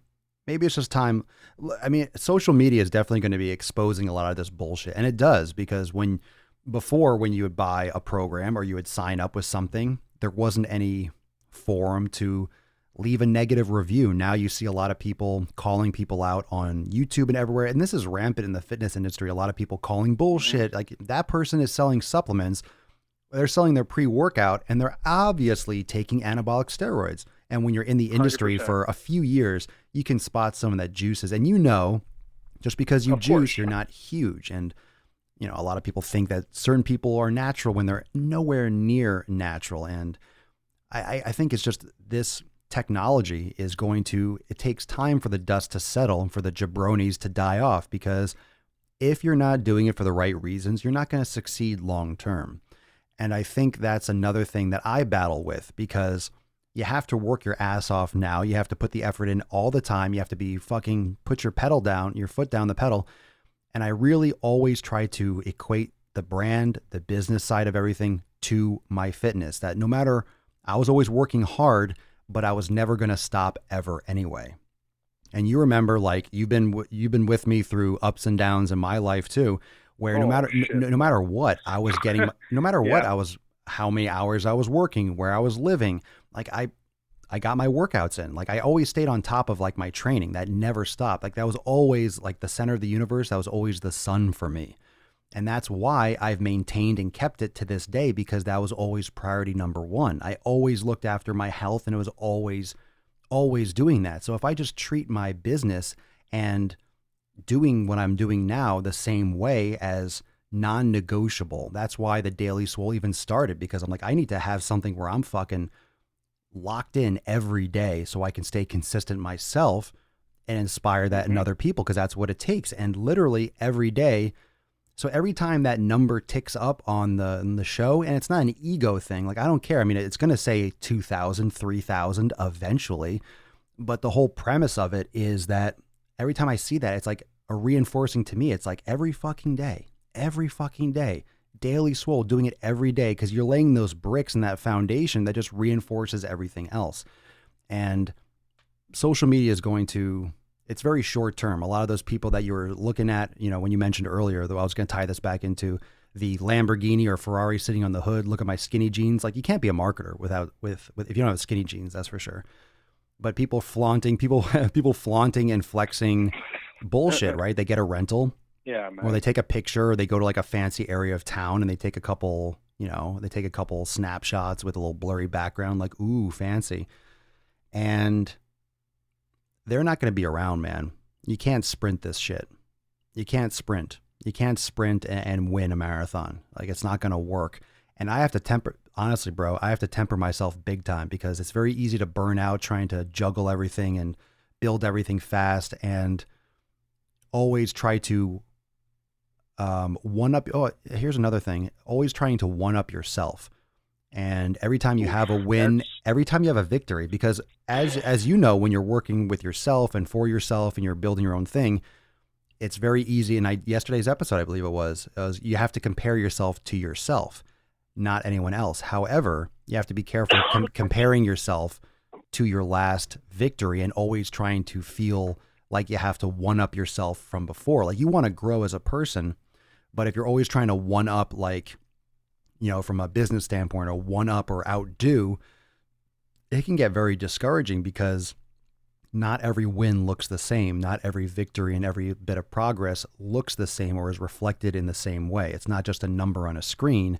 It's who you are as a person, who you're helping, and, you know, the big macro picture. But comparing yourself versus yourself can be challenging too. But it's very easy for me personally to get sucked into like the micro and like the little ups and downs. That's why meditation's a big thing for me. I have to step back and look at no one's getting into this game, and very few people are getting into podcasting and thinking about 20 years down the road. No one's getting into podcasting thinking about episode, 15,022, but I am.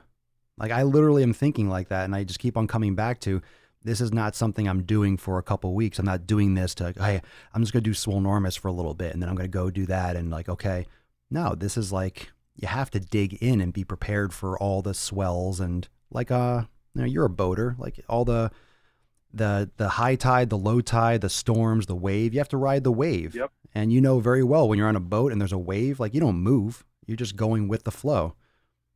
You know, the wave goes under you and you stay in the same spot, and it's just, you're oscillating up and down. But, you know, you got to be ready to weather the storm, because storms are coming.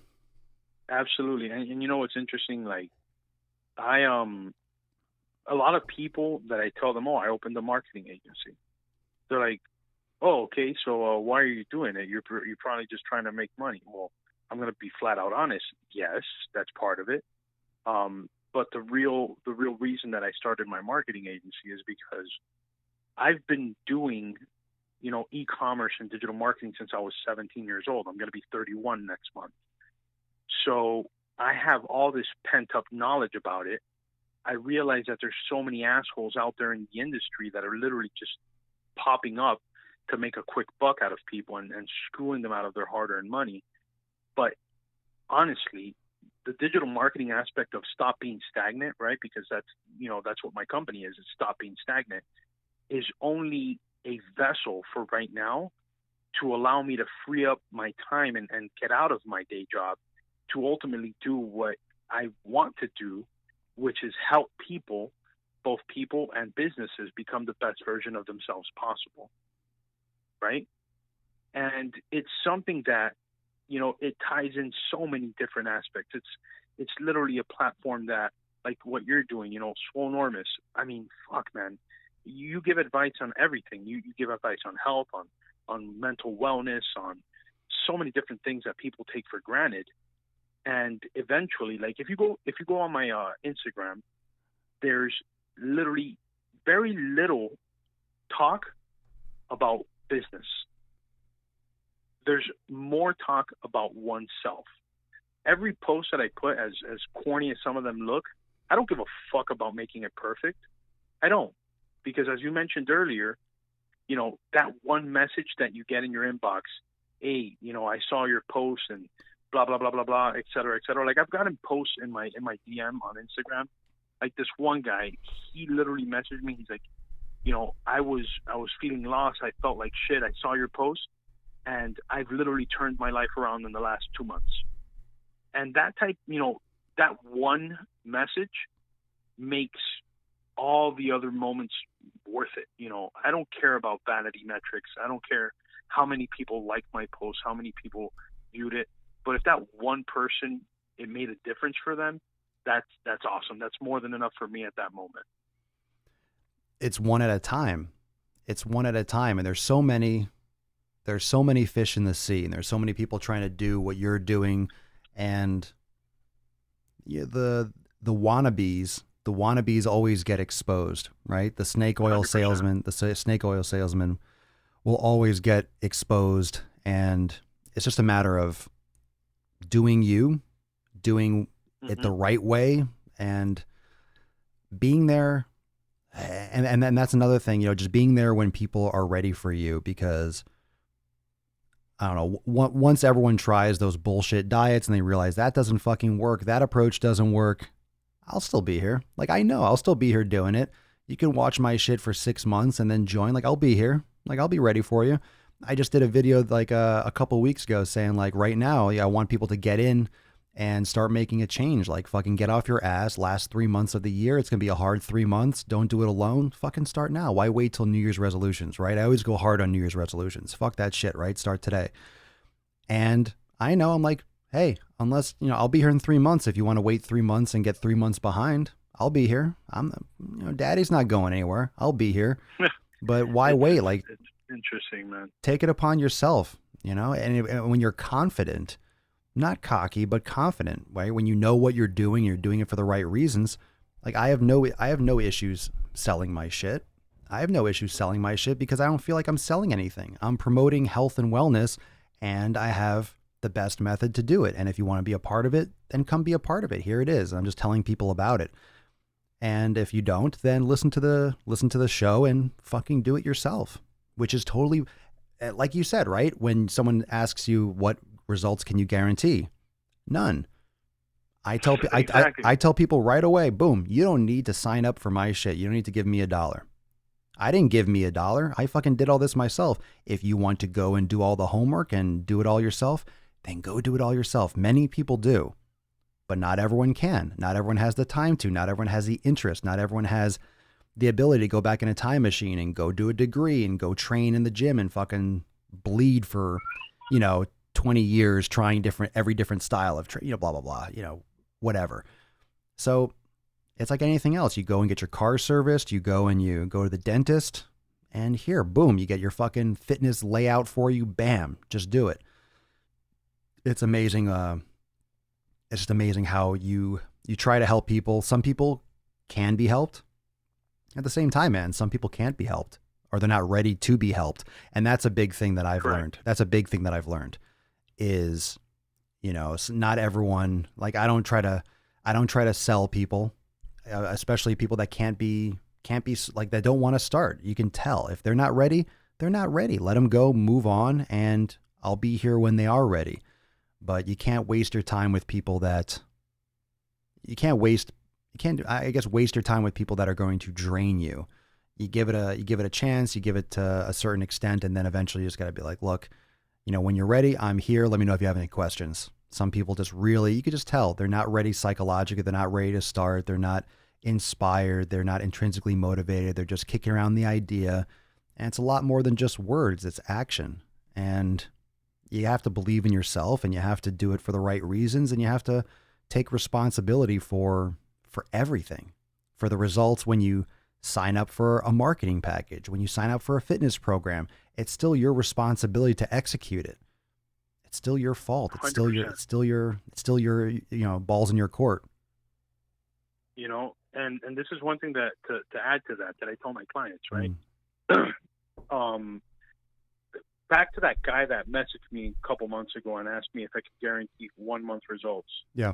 And that the fact that if I didn't get him results, he didn't have to pay. I told him straight up, that is the equivalent of telling your oncologist, if you're diagnosed with cancer, that you're only going to pay them if they guarantee that they're going to get rid of your cancer. Right. It's as absurd as that.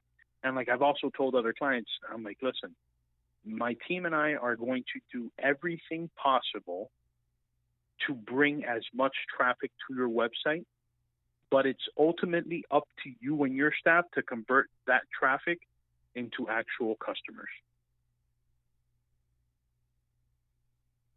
100. Yeah, absolutely. I'm going to do everything to get you traffic. They're going to call you. Now, if you answer the phone like a schmuck, it's gonna rule out any opportunity, of you converting that person into a customer. I'm doing my job. It doesn't necessarily mean that person, just because I brought them to your site, is going to convert. Mm-hmm. But man, you can't guarantee things. People want you to take responsibility for whether or not their business is good or whether their content is good. I mean, everyone, again, they're trying to pass off the responsibility. Oh, this diet didn't work because this didn't work because I didn't like this because then move on to something else. Take responsibility for your execution of that. The nuances of the world. Nothing's guaranteed. Nothing's guaranteed. 100%. And if you're honest about it, like you are, then I think that just increases your value, because you're not blowing smoke up people's asses. And some people might want that guarantee. Okay, they're going to look for someone and they're going to suffer the consequences of someone that gives them false promises. And whether or not they deliver, that's who knows, but they're obviously not getting a truly authentic business behind them. Yeah, I mean, doing things the right way is important, and I never guarantee results, but I mean, if you follow and you fucking do the shit, you're going to see a lot of change. It's gonna work. You can't, well, yeah, but you can't, how do you quantify someone's results and someone's change? How do you quantify, how do you, especially online, how do you know when someone's really doing it properly? I just do the best that I can. I lay it out. I try to make it as simple and as, smooth as possible, the whole entire process, and give people the outlets and the means and the ability to reach out and to connect if there's any questions in the community and everything like that, which I'm very involved in. And it's something that is not, a specific, it doesn't look the same way for everyone. And that's where a lot of these cookie cutter programs and cookie cutter diets and cookie cutter marketing packages fail, is they don't individualize, they don't care enough, and they don't individualize for the person or for the business enough to warrant that type of progress. And if you pigeonhole yourself into saying, oh, do these exercises, do this, and eat this in this way, eat half a cup of this, count your calories. I'm really sick of the whole macro shit. I'm sick of people counting calories before they even figure out which foods are best for them. It's like counting your calories and measuring your poison. It's like, oh shit, well, I'm only eating 500 calories of poison. It's like, you're still fucking sucking down poison. How do you think that's really affecting you? And it's so much more than just in and out. And yes, I understand, caloric balance. And yes, if you want to lose weight, you need a negative, and gain, you need a positive. However, if you're eating a caloric deficit, but you're eating inflammatory foods, it's going to fuck with your hormones and you still might not lose weight even if you're in a deficit. So there are a lot of things that people don't really discuss because, and this is my opinion, but I think it's pretty accurate. Most professionals either don't know about it to address it, or they don't address it because it's not a sexy sales pitch. It's not something you can easily 100%. package and sell. It's like, oh my God, you're telling people there are nuances that you can't control for, that you have to put in effort. You can't just pay me this and I'll give you that. Oh no, people don't package that. I like to package it because I like to package it as a fucking battle that always changes, because that's the fucking truth. And if people want to blow smoke up their own ass and think that, oh, you just measure this and measure that and do this, so you're going to get results. Sure, you can see a lot of results. Everyone's different, but you're going to hit a fucking wall sooner or later because you're missing the basic foundational principles that are going to give you that lifelong wellness. You know, you're trying to rub the genie lamp, so to speak. And we see that so often, man. I mean,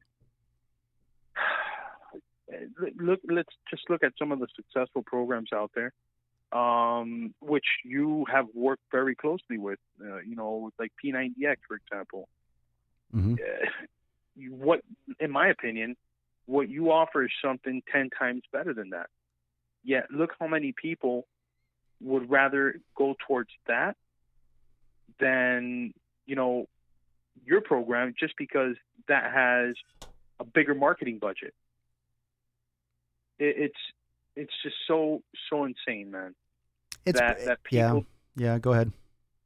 No, that people just gravitate towards something because they think, oh, I saw it on TV, right? So that, the fact that they saw it on TV makes it that much more reputable in their opinion than the fact that they rather see what vessel it's coming on than the actual contents on. Because, for example, right now you could be shown two containers and they tell you the container on the left is full of this and the container on the right is unknown. And you might take the one on the right just because it's a newer container than the one on the left. And it's just, I mean, that's a horrible fucking example, but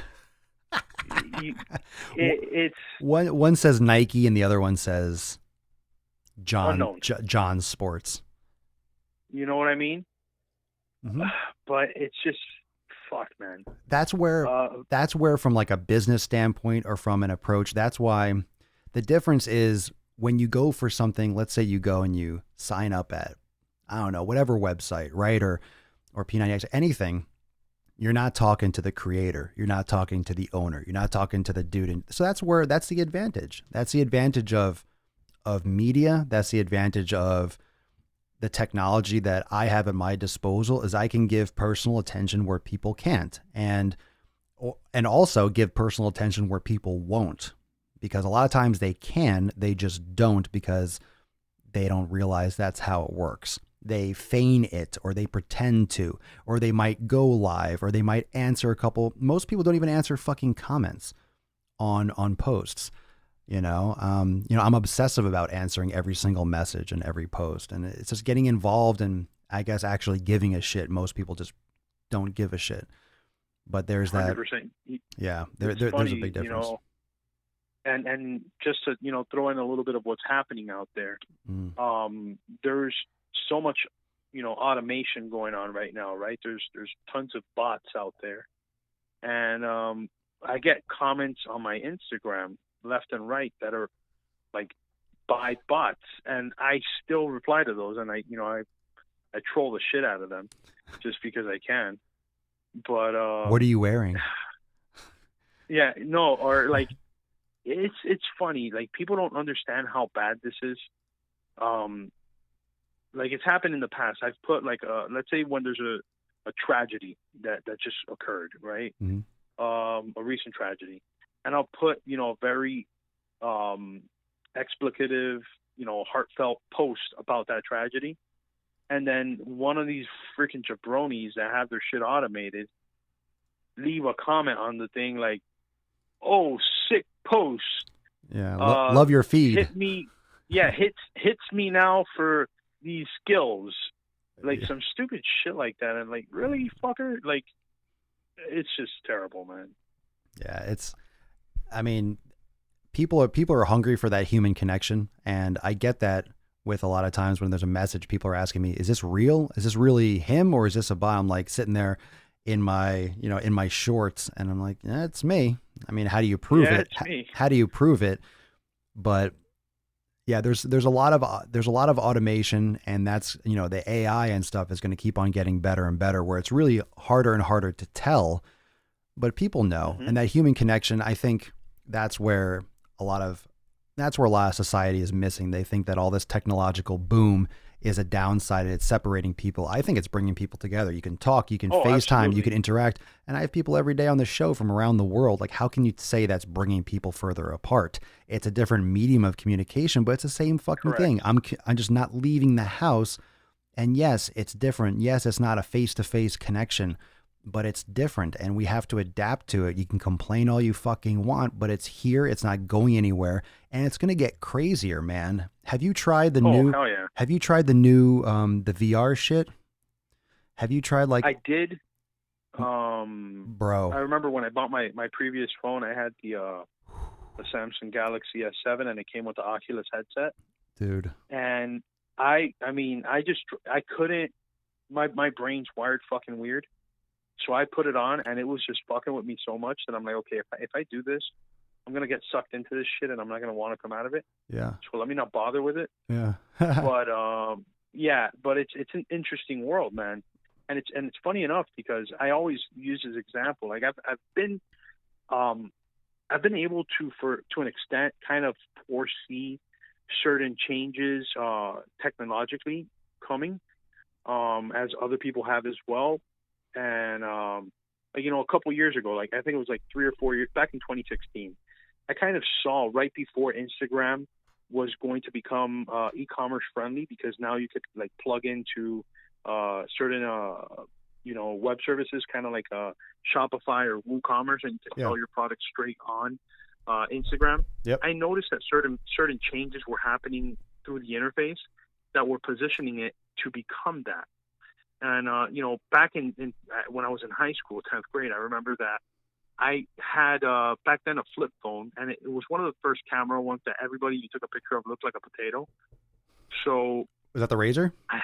No, mine was a Sprint. It was an LG phone, and I mean it wasn't even a megapixel. It was like just like I don't know, like 400 by whatever pixels. It was just like I'm telling you. Everybody looked like a blurry potato. It's pure contrast. It's just like dark and light. Like, Yeah, man. So I said, eventually, this was back in it was 10th grade. I graduated in 06. So it was like 04, 03, 04.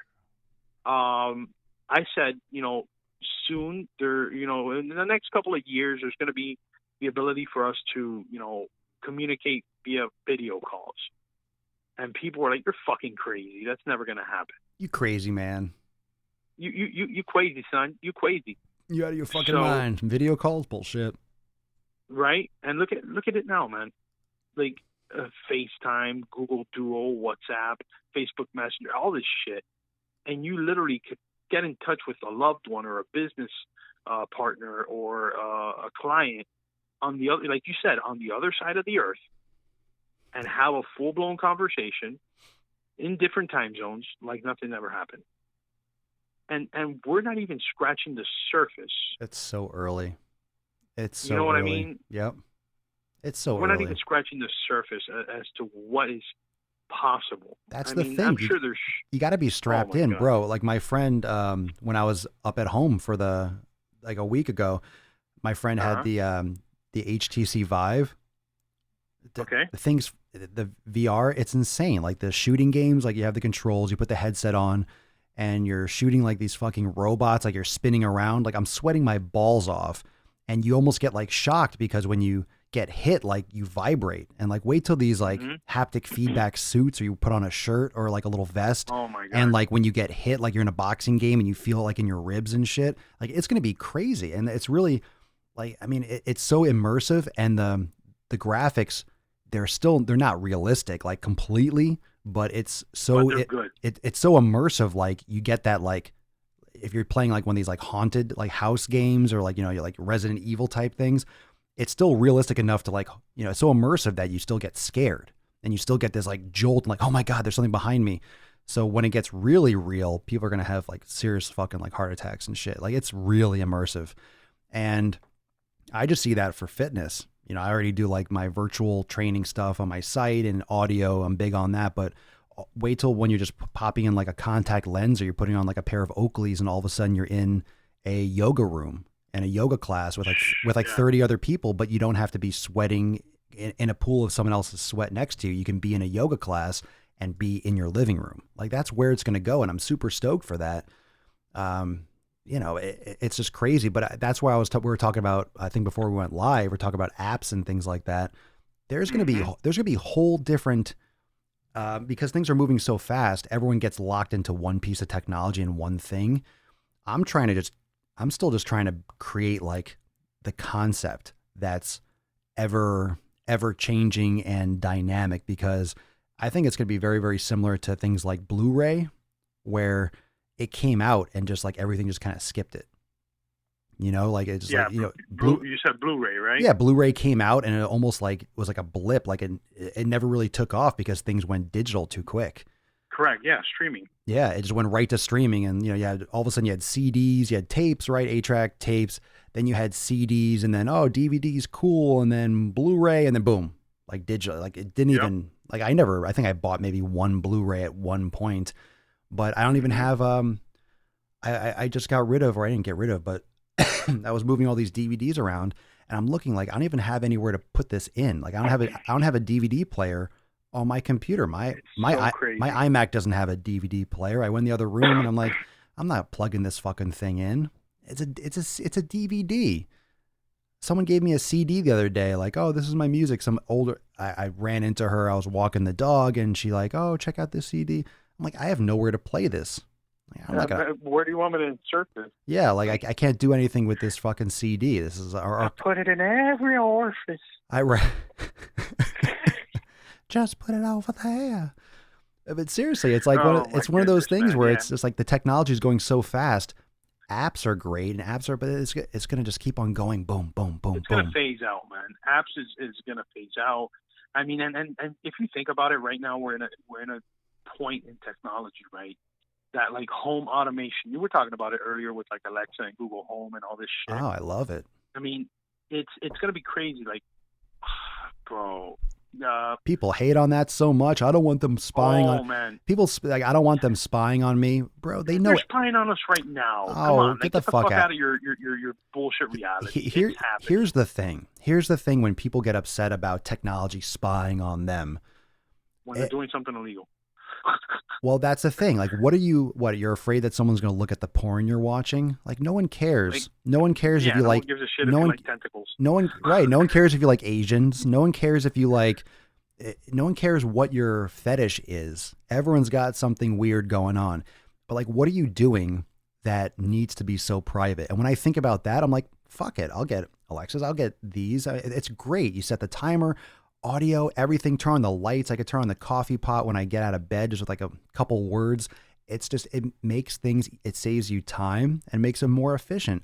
And who cares if they're listening and, they're going to offer me deals and things on things that I actually want? Great. Like, it helps you.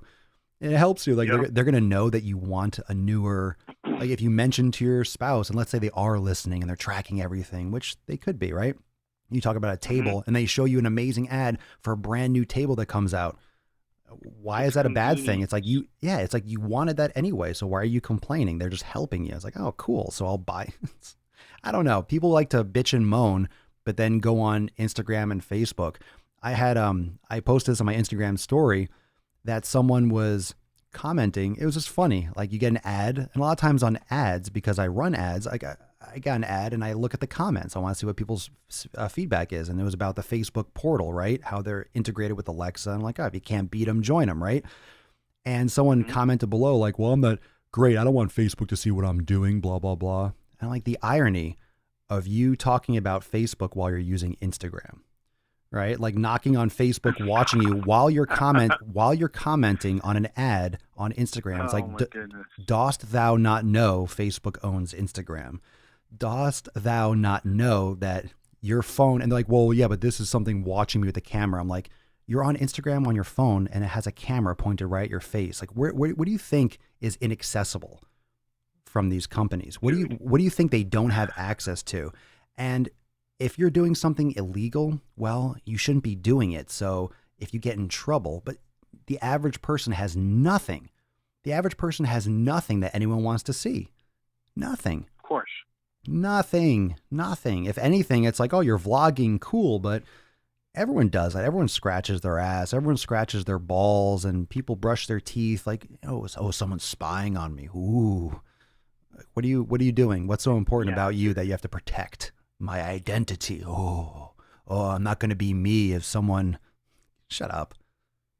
You know what's funny, bro? In my day job, right? And it's kind of like riffing off of what you just said. I have people who call in and they say, oh, I'd rather give you my credit card information over the phone than put it on PayPal. Oh my God. I get that. I've gotten that before. They don't trust PayPal. I'm like, that's like the most secure fucking network in the world. They want to give a stranger, yep, okay, their full credit card information. Right, obviously, I'm not going to do any bullshit with it. I'm just going to take the order, I shred it, and then I get rid of it. But they'd rather give me, over the phone, their full credit card information with all their personal information, than to put it into a probably federally audited platform.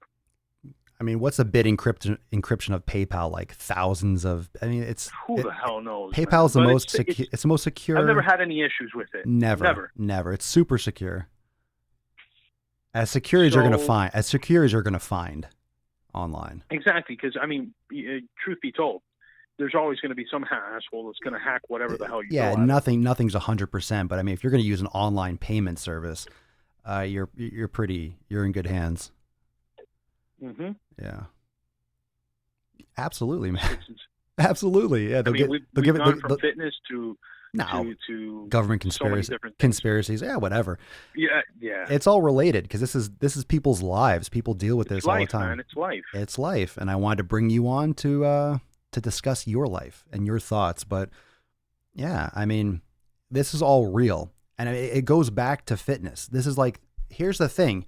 When you talk about technology and you talk about business and you talk about this, everyone listening has a business. They work for a business. They use the technology. This is all something you can talk about anything on this show, and it makes it applicable to fitness because you are a human body and you're a human being that is interacting with this technology, and you have to learn. And that's a huge challenge for people in this day and age because of the technology advancements, and you have this archaic evolutionary body. And how do you manage your health, your fitness, your mental and your physical wellness in the face of this drastic, seismic shift in how we function as a people? And the technology boom is still going on. It hasn't even started yet. And people think it's fucking ending. It's plateaued. It's matured. Not even close. Not even close, which is scary in some respects because you remember and I remember when it was, remember flip phones. Most people don't even know what a fucking flip phone is, especially kids. Oh, absolutely. They don't know what a flip phone is. I am very, very grateful that I remember. I was literally on the cusp. Like I got my first computer when I was like 9, 10, which was perfect. Perfect age because I remember beepers. I never had one, but I remember pay phones. You don't see them. You see like stumps in the ground when they were removed. I remember answering machines, coming home and checking messages when I was little. I remember if you didn't want to answer the phone, you didn't, and you quote weren't home, right? Magic, you're not at home to answer a call. You're not right. And now it's like you text someone, where are you? How come you're not answering? It's like, what? Because I'm not fucking like, a drill sergeant. I'm not like, saluting on command. I remember when there was you left the house, you didn't have any attachment to the outside world. So if I did leave my phone at home, there's that moment of like, oh my God, I left it. But I also remember, people didn't always have this. It's not like I was born with it and it's a strange, really uncomfortable situation. It's just a little bit awkward and it's kind of like nostalgic. But I very much appreciate remembering where it came from because it gives me perspective on all the shit that's happening.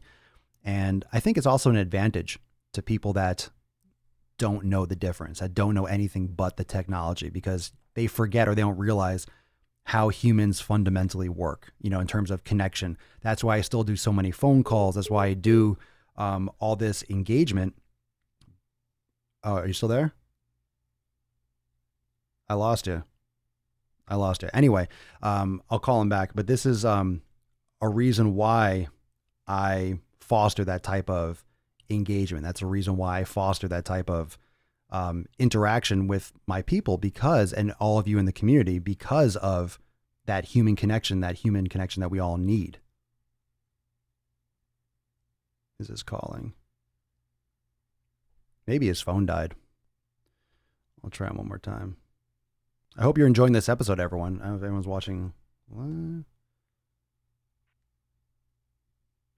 There we go. Yo, you there? Yeah. Did your phone die? Yeah. No, mine's fine. Yeah, you're cool. I don't know. I just kind of, maybe there was like a 3-hour time limit. And it's like, nope, you're done. And that was weird. It just kind of cut out. Did you end the podcast? Or? No. We're still live. I mean, okay, cool.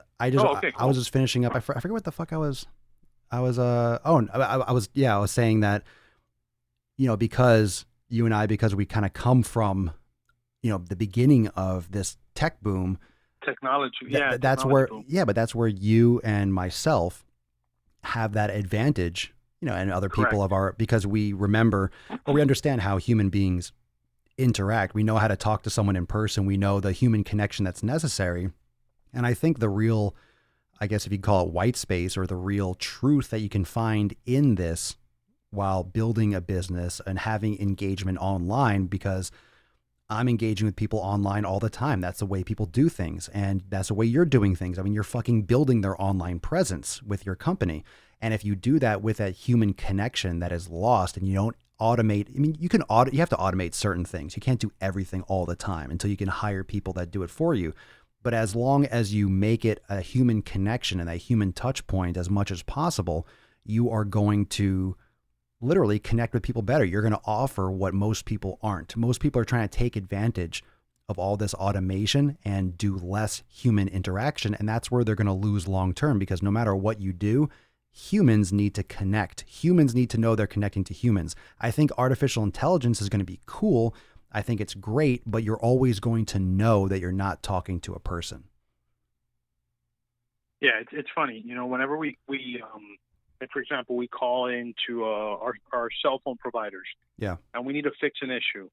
You don't want to go through the automated prompt. Nope. Like, you want to talk to another individual who's going to literally fix your situation, because the prompt could only do so much for you.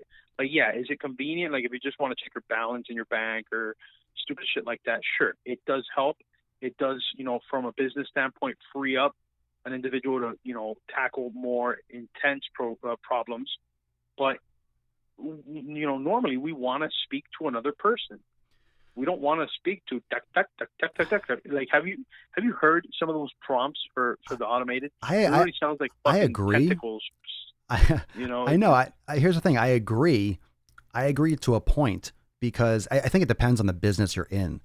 True. Because, like, for me, for example, you can't automate fitness coaching and, you know, that emotional connection and really helping someone. If you're calling up a prompt, like, because bottom line, human beings want to save time and they want to save money. So if a business can automate something and an AI can handle 500 phone calls, you don't have to pay 500 people. Sure. And people can get the help that they need. If you call up and I have this problem with my internet service and I say, okay, I'll reset it. You're like, cool. And then it's fixed. Like, I'm fine with that as a consumer. I'm like, I just want the problem solved. But I mean, it depends on what kind of, I think, industry you're in and what kind of issue the problem has, because obviously human beings have that, that critical thinking component that AI hasn't reached yet. It will. It's going to be to the point where it's very dynamic, where you probably can't even tell if you're talking to a person or not. But at the same time, you're going to learn. You're going to know whether or not. I'm sure there's going to be like regulations that you have to like confirm that, you know, you're talking to an automated bot. You know, there's probably going to be like things like that. at the beginning of these like phone calls, like you do understand that you're talking to an automated representative, blah, blah, blah. They'll change the wording of it just for legal purposes. But, it's going to get better and better and save people a lot of time and money. But even if that's the case and that becomes the norm, people are going to crave that human connection. Like that's going to become more and more, not just nostalgic, but necessary. So I think in that kind of like retro response, as the world gets more and more progressive, it's like still finding those little bars, right? Those little like niche bars, like down in like Wynwood, where you have like, hey, let's go get some beers and play Nintendo. They have those like little places where you can play throwback video games. Like there's always going to be those businesses or that approach that is going to push the human connection that people are going to yearn for. So there's always going to be, there's always a market for humans. There's always going to be a market for that connection. So, I mean, if you could bridge that gap and give that personal attention and that personal human connection, in addition to, utilizing technology and saving people time, not wasting people's time, but giving them that care that they deserve, that's going to be the balance. But that takes a lot of care and approach and just, and foresight to implement that as we move forward, because it's going to get so wrapped up with people. I have a bot for my page. I send out messages on my Facebook Messenger bot. People message me and, they get a prompt. Yeah, but I don't automate everything. No, you have to do certain things, especially, since you're at the forefront of almost everything that you're doing. You need that assistance because it's the only way that you can provide the services that you do. Sure. Yeah. I can't individually email thousands of people. I can't, so anyone that messages my page, they get a response like, hey, thanks for messaging me. If you have any questions, drop them below. If you want to join my private messaging list, click here. A couple little prompts that gives them something and some other information to, plug in deeper. And then I usually, if they have any questions, I go through one at a time. It's still the legwork, but you're talking to me, you're talking to a real person, and it's just keeping that connection. I think that's going to be the trick that a lot of people are going to lose, because as they grow, they lose that, or they try to sell so much and they don't think about what they're actually trying to create. Most people don't have something that they can sustain. Or how about this? The people that plant their flag in one method of nutrition or exercise and they create like their whole business around one focused topic, I think those people are extremely, extremely vulnerable, because they pretend or they act like one certain way of eating or one certain way of training is the be all end all. And that's really, really vulnerable. I never understood why people do that. Like they put everything into do the keto or vegan or paleo. They just pour everything into like they are this person. That's like their identity. That's their business. It just seems very one-sided, and it's not scientifically proven. People have this amazing ability to make themselves extremely vulnerable when it comes to like health. Like, why would you ever say like this is the answer and go all in on one thing when it hasn't been proven at all yet? It's really weird. It's a quick buck. Yeah, that's what it is. Yeah, it's because for all the years that I've known you, when it comes to the topics of fitness and nutrition, and you're constantly going back and forth, and not only testing things on yourself, but you're receiving feedback from all sorts of places, and putting the information out there for people to try as well themselves. Let's be real. There's certain practices that, regardless of who the individual is, we already know just simply because of science that it's going to be better. This situation is better than that situation. Now, from there, then it's, the granular approach that, okay, for this type of individual, this is going to be better than this type of situation. So it's constantly, just like I mentioned to you earlier, you have all this information that you have experimented with, that you've consumed over the years, and you're basically putting it out there in the open for everybody to then it's kind of like masticating it for them. It's like chewing it down to make it easier for the consumer to digest. And that's where people need to realize that that's kind of like you're that liaison from a boatload of information to a canoe worth of information that they could easily, take on their back and move with it. I like that. I like that analogy. it's more about well, that's what I want to do. That's what I'm trying to do. I'm trying to teach people how to look at these things and realize that there isn't one approach. And again, why aren't more people doing this? It's because it doesn't sell. I'm not selling a supplement. I'm not selling this is the way to do this. This is the diet plan. I'm not pushing macros or counting calories. This is how you measure. Here's my app on how you can track your caloric intake. I just think that's all foofy to higher level stuff that most people, it's just not where you need to start, or that's not your spring cleaning. That's not where it all begins. And most people, or many people, especially in my community, are realizing that, and they see that and they acknowledge that. It's just it's hard for people to swallow when they have been, I guess, essentially fed their entire life. You know, there's a question and there's an answer. And I think it goes back to the education system, right? If you answered this on the test, you're correct. If you don't, you're wrong. So they teach you how to answer. They don't teach you how to learn. It's like, oh, there's a question. There isn't necessarily an answer, especially when it comes to nutrition and health. Like, how can you tell two people this is the way to eat? And I have all the questions in the world, as you can imagine. You know, what do you think about intermittent fasting? I'm like, I don't think really anything about intermittent fasting. It's not going to kill you, and it's not going to get you all the results in the world. However, it may fit your psychological profile. It may fit your lifestyle better, and you may love it. So why not try it? And then you tell me. And people are like, oh, great thing. Like, they need permission to step outside the box and be like, oh, you mean I can try something? It's like, fuck yeah, you can try something. How do you think I've learned what I've learned?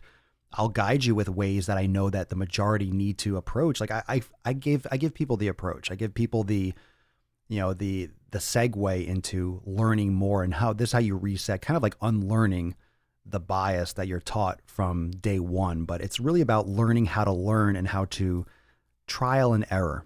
And it is effort, and it does take initiative and self-initiative. But it has to be done. If you want to do it the right way and you want to get it done properly, like, it's just, there's no other way around it. But I think you hit the nail on the head with what you just said, that you're tackling and helping people learn how to unlearn the bias that they've been taught. Like, it's funny because, you know, I've always told people this, that we associate our interpretation of things with the definition that we've been taught. Like, we say the sky is blue because at one point in the past, some people got together and said, yeah, blue's a pretty good name to call the sky. You know, like, what if they would have called it blibbity blue or whatever the hell you want to, you know, it's so arbitrary. Whatever. It's so arbitrary. Who the fuck cares? I know. Exactly. Everything is subjective, arbitrary, and it's, I mean, we could go on about this for days and people will probably just put me in a fucking paddy wagon. Yeah. Well. But it's, I hear you, man. I know what you're doing. And people out there obviously know what you're doing, and they agree with what you're doing because you have cultivated a pretty big following, and that means that you're doing something right in the eyes of many people, and it's only a matter of time to more people can benefit from what you're doing for them. You know, like you said, you have those individuals that just saw you somewhere, and like you said, this bearded asshole, which you should tell people why you have that beard. Tell them the real reason. Oh, gee, that was well, I didn't. I don't think that was like. Well, yeah, I didn't have that it. Was where the beard came from. I didn't have it long from that period forward, though. It wasn't permanent. I went short again, but that was the first time that, like, I grew it out longer than I grew it out longer at that point than I ever had before. But then I had trimmed it back down. So that was like around this time of year. That was around this time of year. Yeah, we had it was at the end of the year. Yeah, we set a bet that no shave until New Year's. You shaved like 2 weeks later because you had something with, like, you had the job. You had the work. I got a job and I had to shave. Yeah, so like we shook, and I have the picture. We shook to not shave for like 3 months, and then of course I didn't shave, but I forget when I did trim it back down again. But obviously the beard came back. But yeah, that was was funny. Fucking what, 8 years ago? God, yeah, that was a long time ago. Long time ago. That's insane. I know, man. But Yeah, we put in a couple hours here already, and I know you got to go mow the lawn and shit. But let's what would be your final, if you have like one piece of advice for my community, for which you're, someone's on my throat, which you're obviously aware of, if for someone that's like, maybe in your situation, or that you can, some piece of advice that you can offer, what would be something that you would leave the Swole Normous community with after everything we covered today? Like, what's something that you think would be I guess a key piece of focus, or something to keep in mind that will help someone that might be struggling in a situation similar to yours? Definitely. Quite frankly, just start. Everybody's always looking for the perfect scenario to begin. They're looking for the planets to align, proverbially. They're looking for everything to be perfect, and quite frankly, perfect doesn't exist. Okay, I'm gonna be one of those people, as Dash always says, to fucking burst your bubble. Perfection does not exist. The pursuit of it is real. You could pursue a constant evolution of who you are, how he said earlier. But you just need to start, because if we continue to procrastinate, everybody is not going to do shit. You're just going to be spinning your wheels and stay exactly where you are. And then other people are going to continue to progress. And then you're going to have to even work harder to try to catch up. When if you start today, you're going to be one day closer. And let's be real. There's going to be days that we fuck up. You're going to go to a friend's house and they're going to offer you a dessert, or you're going to go out and you're going to drink a little bit more than you should have.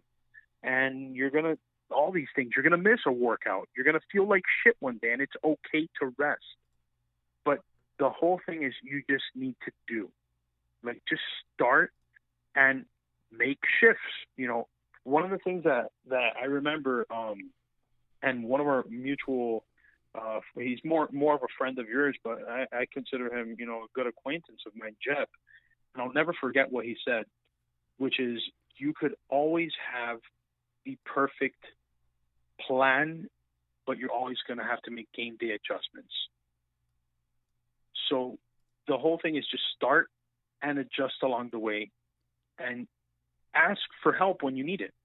There's nothing wrong with asking for help, but apply it. When somebody goes out of their way to give you help, don't take it for granted. What Dash is out here, preaching to you guys and to myself and to all of us, is not to be taken lightly. Like, if he tells us something, it's because he's been through it and he's seen other people go through it, and chances, more times than none, are going to affect us in a positive way. So don't take his information for granted.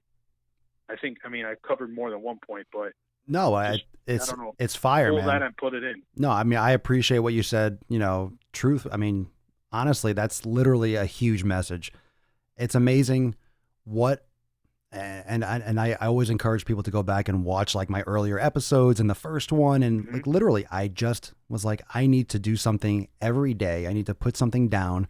And I had that initial debate. I'm like, should I do a weekly show? Or I'm like, I did it daily. For me, I just started. I didn't know I would never do a show the way I did the first day in terms of like my audio. It's like, you learn, but you do it and you adjust along the way. You start training and you figure it out. I think there is this inherent concept that needs to be, this needs to be like overturned, that there is not just that there's an answer, but that it's going to be like this for a while. Like, what gets you results today, what got you here, is not going to get you where you need to go tomorrow. It's not going to get you where you need to go in 3 months. Like, your program is going to change. Your nutrition is going to change.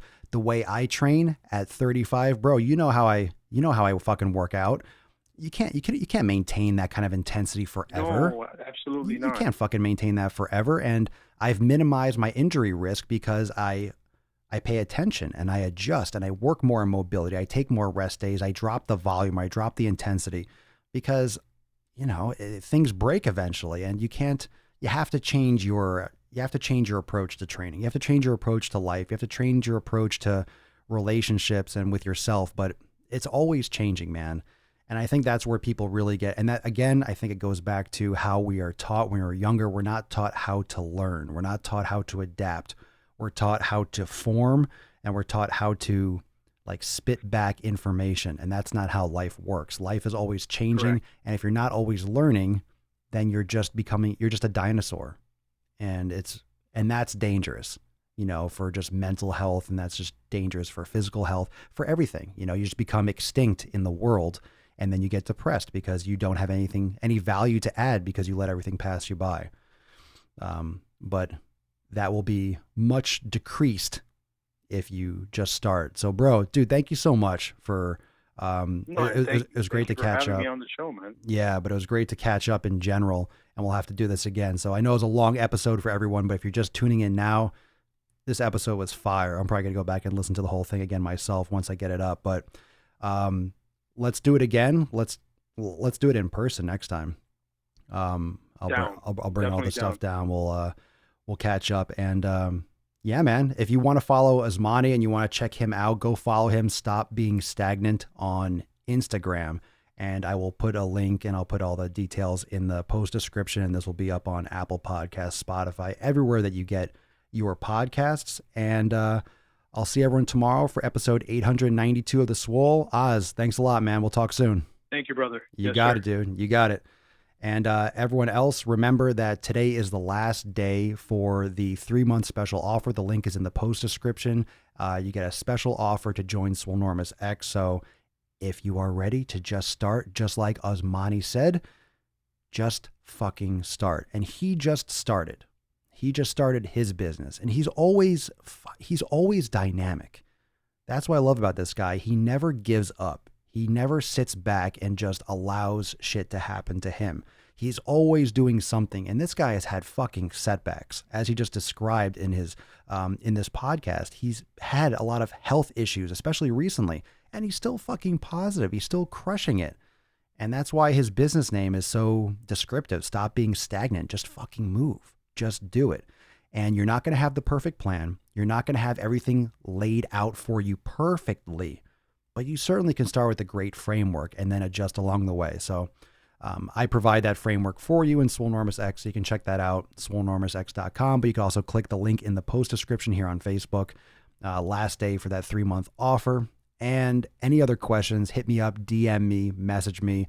Would love to hear from you, your thoughts about this episode. I know it was a long one, but you know, long is good. That's what she said, but long is good, especially when the content is fire. So thank you everyone for tuning in. If you stayed with us for the live broadcast, everyone else, thanks for listening on your podcast app, Spotify, Apple Podcasts, wherever you're plugging into Papa Swolio and the crew. And I'll see everyone tomorrow for episode 892 of the most muscular Swolecast, Beercast, Broadcast, Gangcast, Mancast, Pimpcast, and Sleazecast in the realm. Because when I flex, you flex, we all flex our biceps. Peace, McGee's fam, deuce, Magoose, Papa Swolio, out.